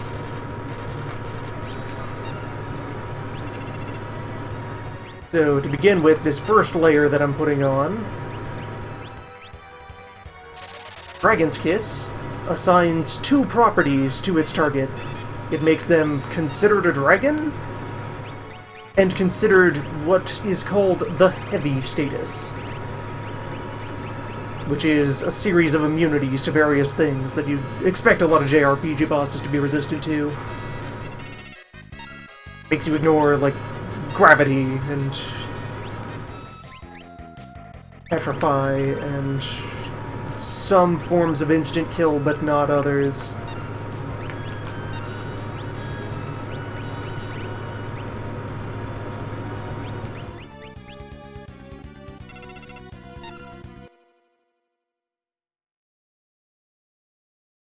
Pausing a moment to go back and look at the chart again.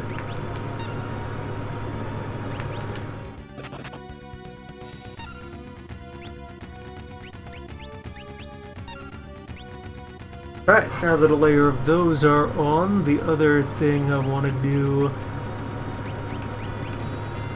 at higher priority is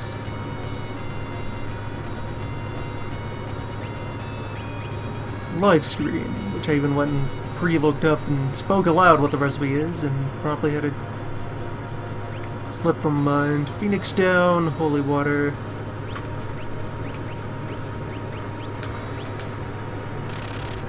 So Life Shield there gives resistance to the rest of the kinds of instant death. Aside from, you know, just brute force being pummeled to death by a powerful tree. As can happen.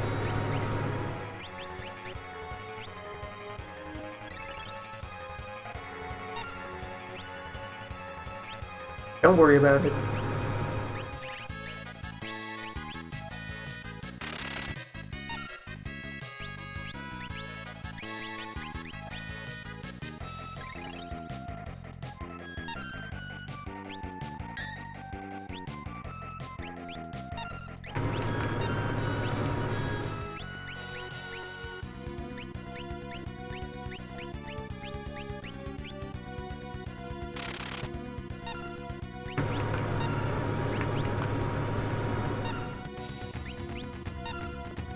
And also, one of the approaches to this final boss fight is that his initial behavior pattern here, when you first arrive at tree form, is pretty tame, and only gets angry once you start doing a bunch of damage to him. So if you just kind of sit back and relax, you can apply buffs in relative safety, waiting for the main event to begin. I won't draw this out too much. Like, pretty much here and now that I've applied my immunities, most of my immunities. Let's see, I could still do Dragon Shielding, Bang plus Ether. This grants immunity to the 3 main elements.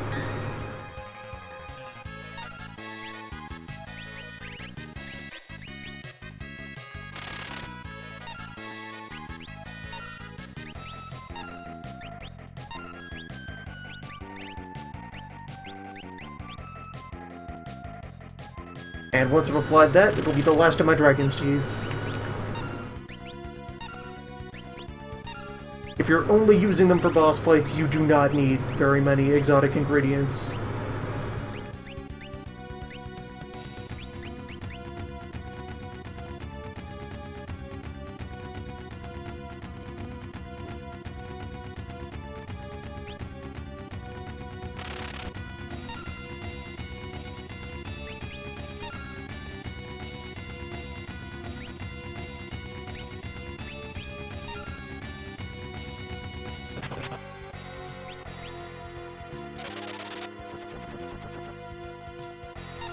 Alright, let's see, I could also I am going to start progressing the fight as well now that we get here, but I'm just going to check also on what is the mix form of Giant Tonic.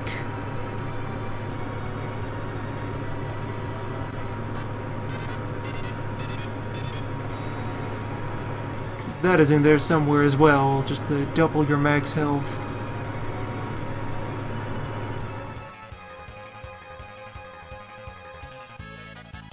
Beep. Welcome, and beep.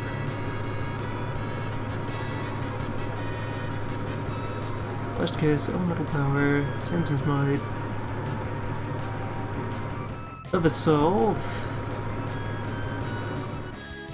One was in here somewhere. Where did I leave those formulae?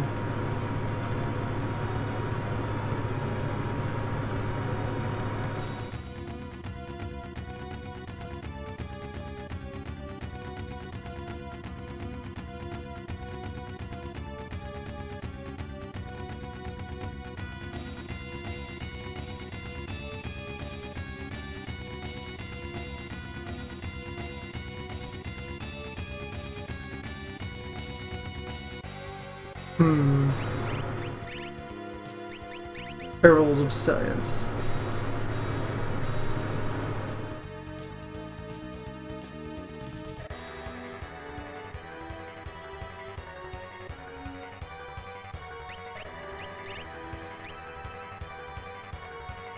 But for now, I could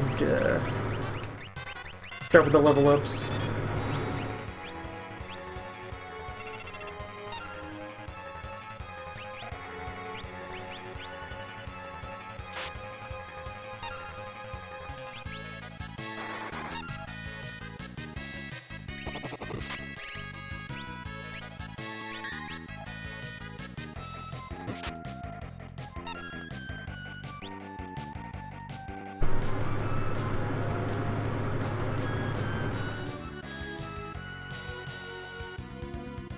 Ah, that is another Dragon Fang. Never mind. That is beyond our reach.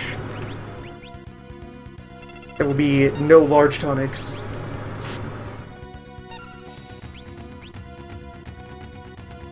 Just ever-increasing numbers.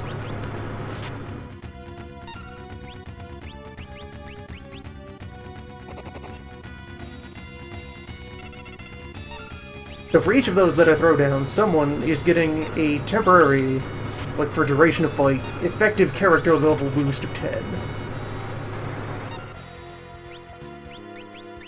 Which, importantly, is allowed to exceed what is normally the cap. You can go all the way to 255 effective character level off of chemistry.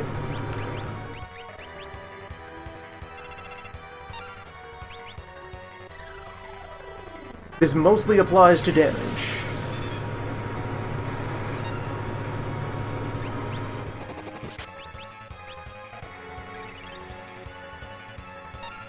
And you can see by the holies that he is now starting to take us seriously.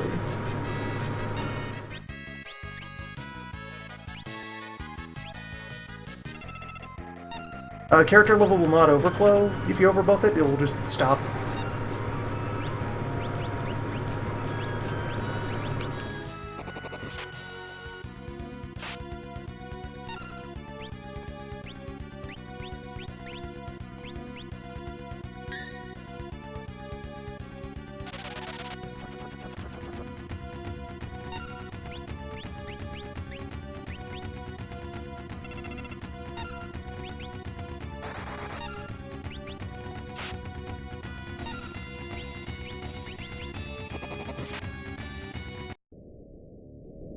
Alright, there's phase 1.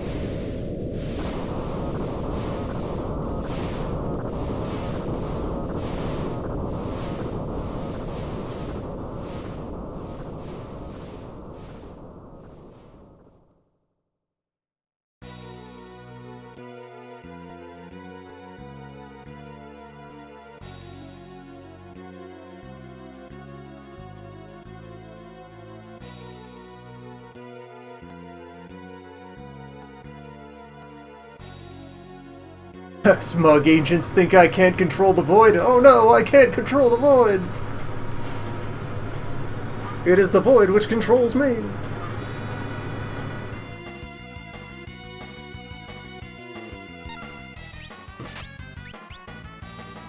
Alright, welcome to Neo X-Death. A final boss. It has segments. The segments have moves. Several of the segments have weaknesses.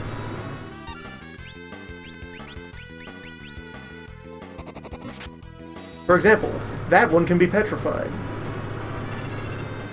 I have now removed one of his most dangerous moves from the field.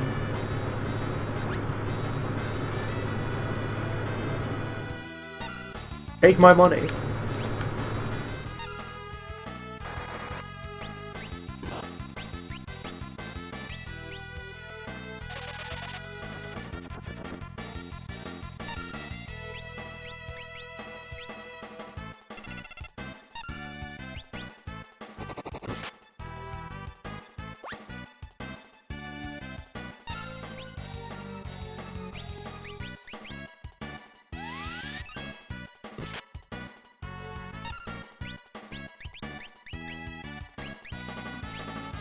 Yeah, fortunately, that dispel only removes standard buffs. The chemicals remain firmly in effect. That's just science.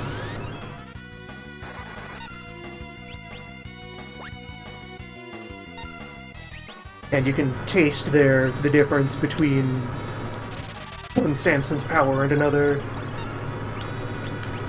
Just how much harder those coins hit.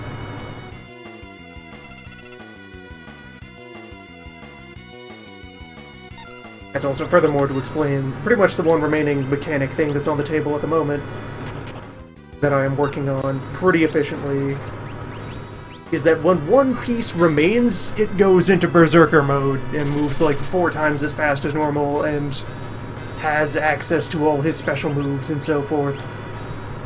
So what you want to do is delete 1 or 2 segments quickly if you have access to their weaknesses, and then try to defeat the others as close to each other as possible. Which is going to be very easy to do with buffed Gil Toss.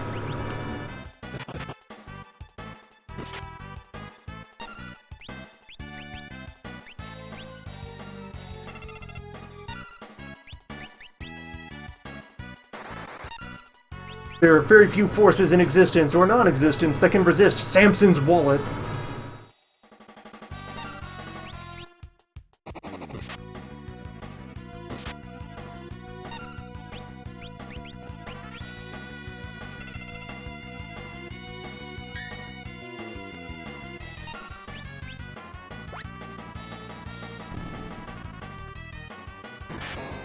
And there we go. It's a fight that paces out interestingly when you don't have the full level of number Wang needed to completely run wild over it. Because it starts very intense and then eases up when you manage to kill 1 or 2 pieces, and then spikes back up for the final moments.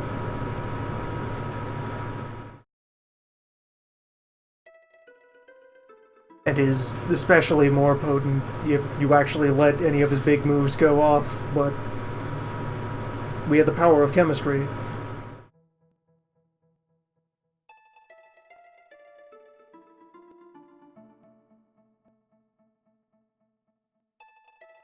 It forged off. Oh, yeah, but...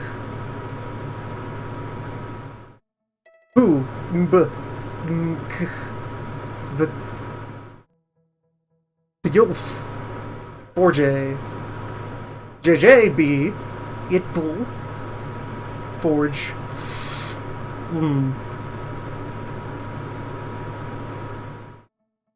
However they handled this early translation patch, they did not make any attempt to square it off with how that text scroll is formatted.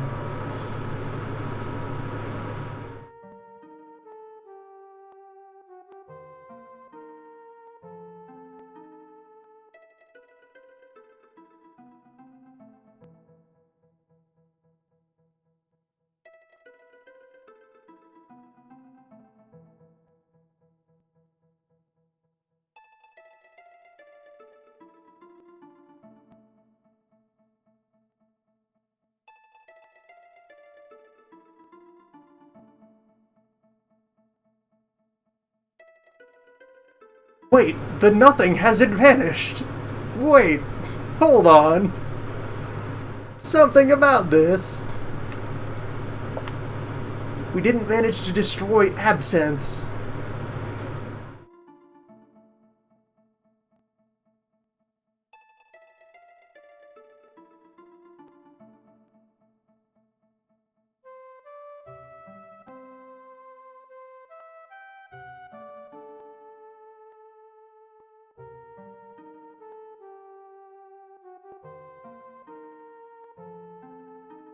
But you see, it's fine. The crystals were both figuratively and literally inside them this whole time. It's the nature putting itself back in order. The careful balance between opposing poles of stuff and not stuff. The kinds of stuff, and between them, things that are not those things. And in turn, between them and beyond them, you know, not.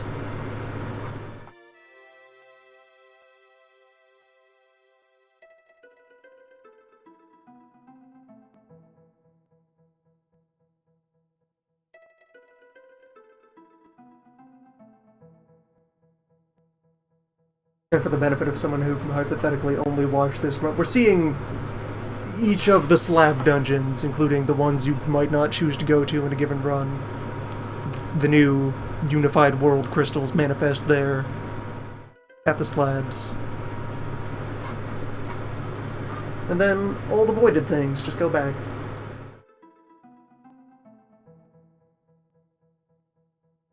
Because that's the problem. You're not supposed to put stuff in the nothing. The nothing's for nothing. Don't put things in nothing. That's stupid. It doesn't work. That's wrong. Take back your garbage. It does not go in space.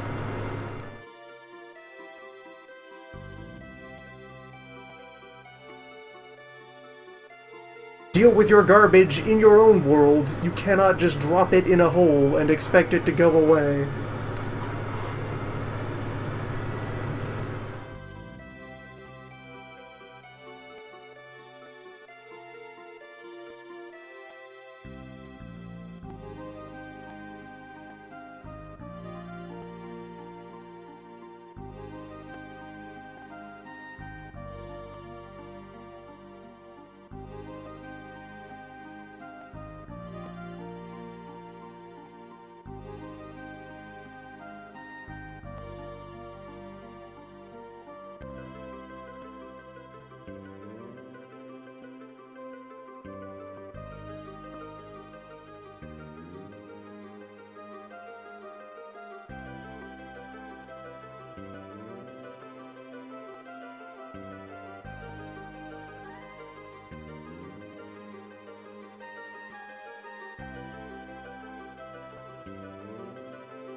Regarding the question of if the heroes lose access to the moves, having lost the crystals, well, that's the idea of when you learn the skills and master the techniques.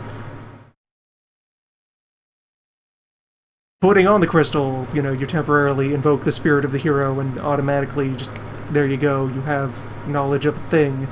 And then spending a while going through the motions, they eventually actually learn what they're doing. Since all of these abilities are things someone knew how to do at some point in the past, and then, you know, were remembered by the crystals as a hero. Even Geomancer. Geomancer was a hero. Geomancer did good. Berserker did good. Good enough to be remembered by the elements.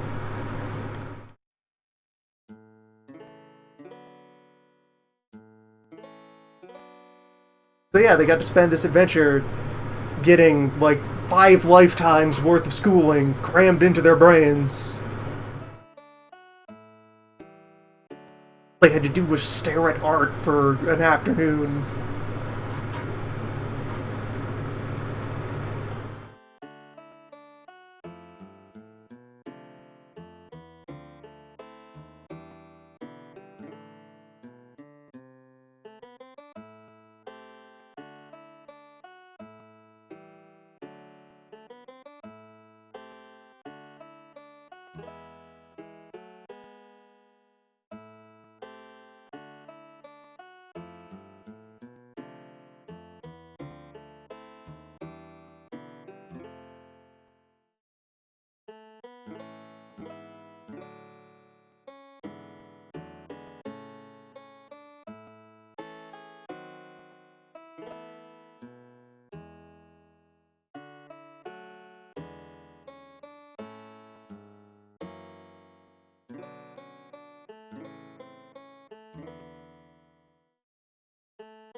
There are also several variations on this ending cutscene, depending on who was alive or dead when you land the finishing blow.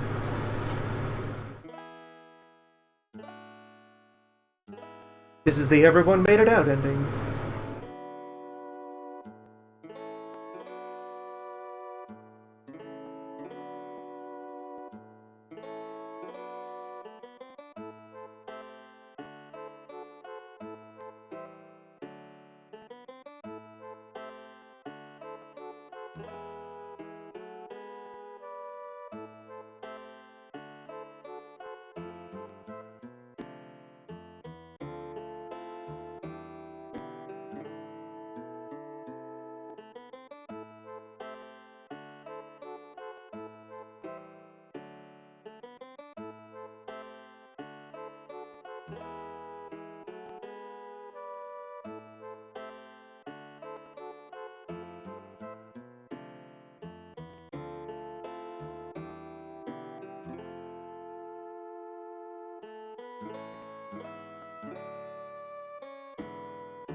Hard to think it's been 1 year since that time we fought a giant demon tree in space.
The hero who watches people sleep.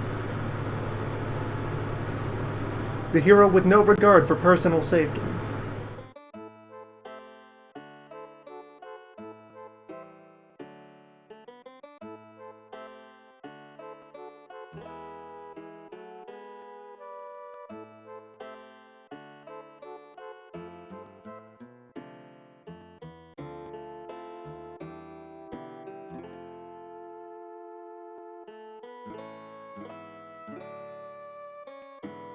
The hero who traded a life of power for a life of crime.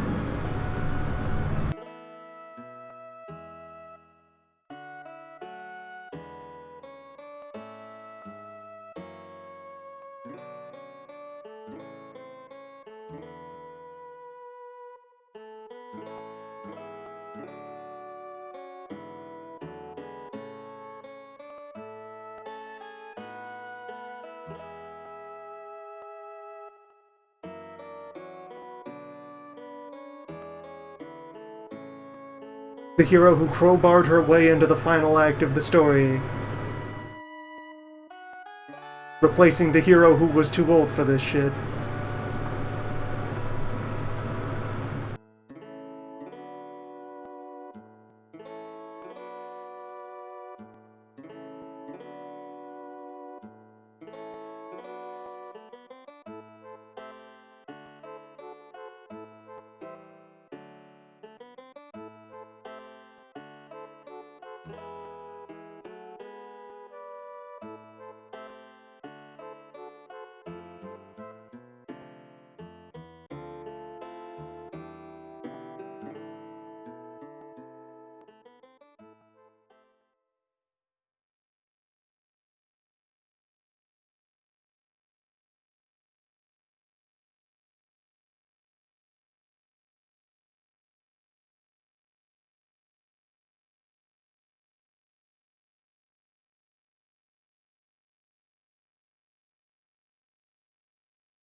And the hero was never too old for this shit.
It's been a year.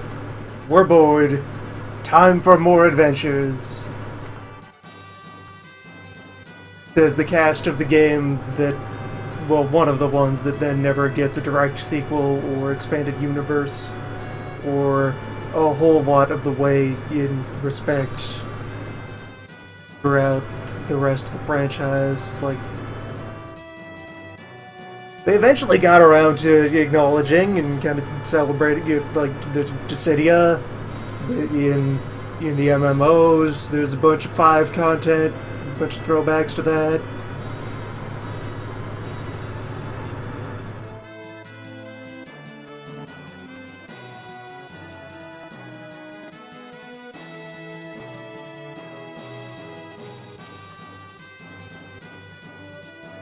It got an anime set 500 years later that involves nothing from the original, from this. An anime that really seems like it could have been anything else, just with the brand stapled onto it.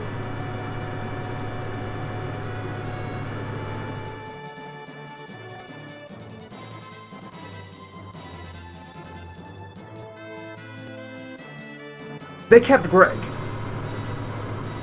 Greg continued to exist moving forward.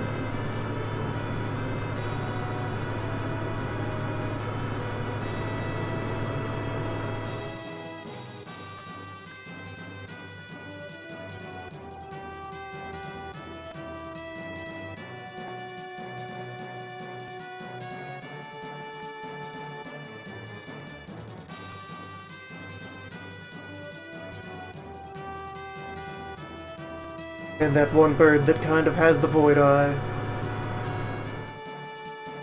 Keep track of that bird.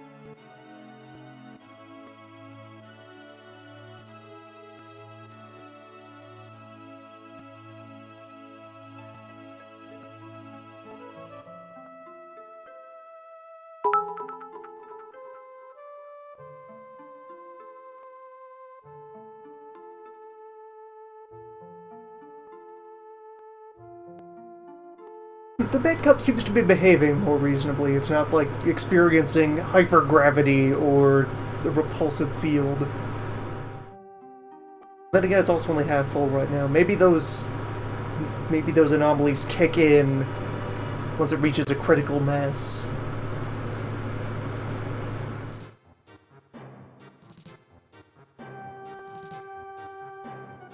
The mysteries, small jagged objects.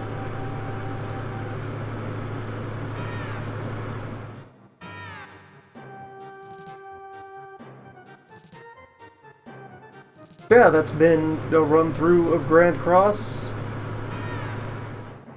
It's there. It was okay. It was FF5, but jumbled a bit. Overall, I'd probably not recommend it.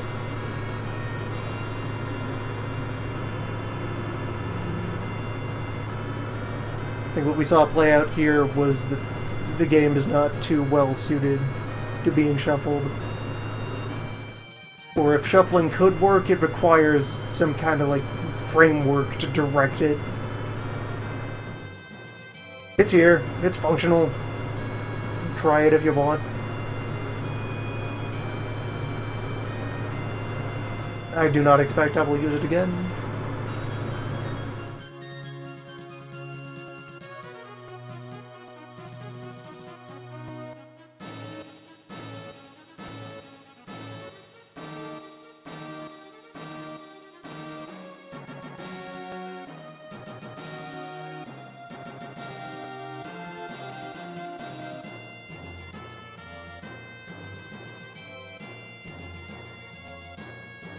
Really, we already have a more structured way to take this game with its job system and jumble it around a bit. We have the Fest. The Fest and its variations and sub-variations. That accomplishes what the experience you want out of a randomizer, usually, which is to be challenged to use parts of a game you don't normally engage in order to get through it, and ideally, in doing so, discover, many new ways and means and strategies by which to overcome challenges.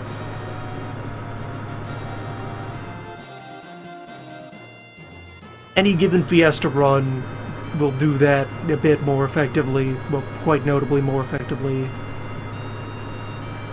than the full Shuffler did.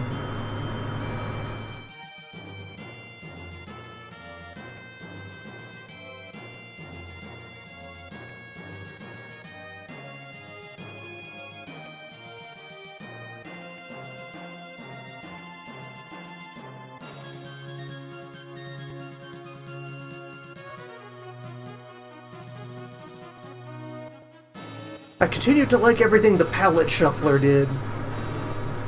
That's fine. There we go. That is the best feature of Grand Cross. If you get Grand Cross, just use it. Just use it to fuck up all the colors. That's all the variety you need.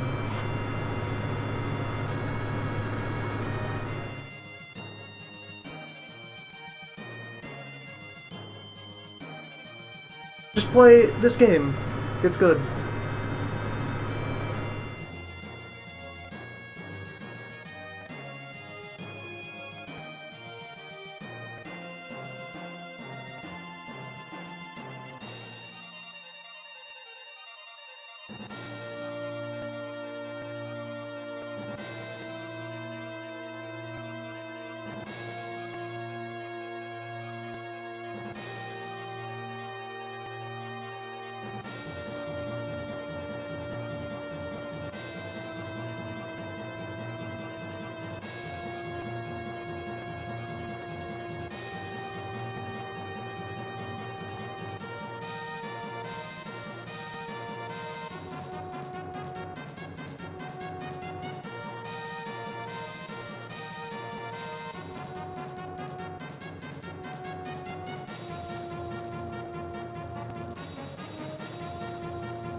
The end of what was not Fiesta.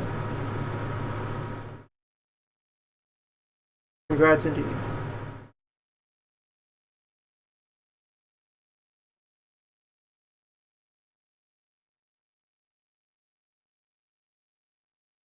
This was not Fiesta. However, soon,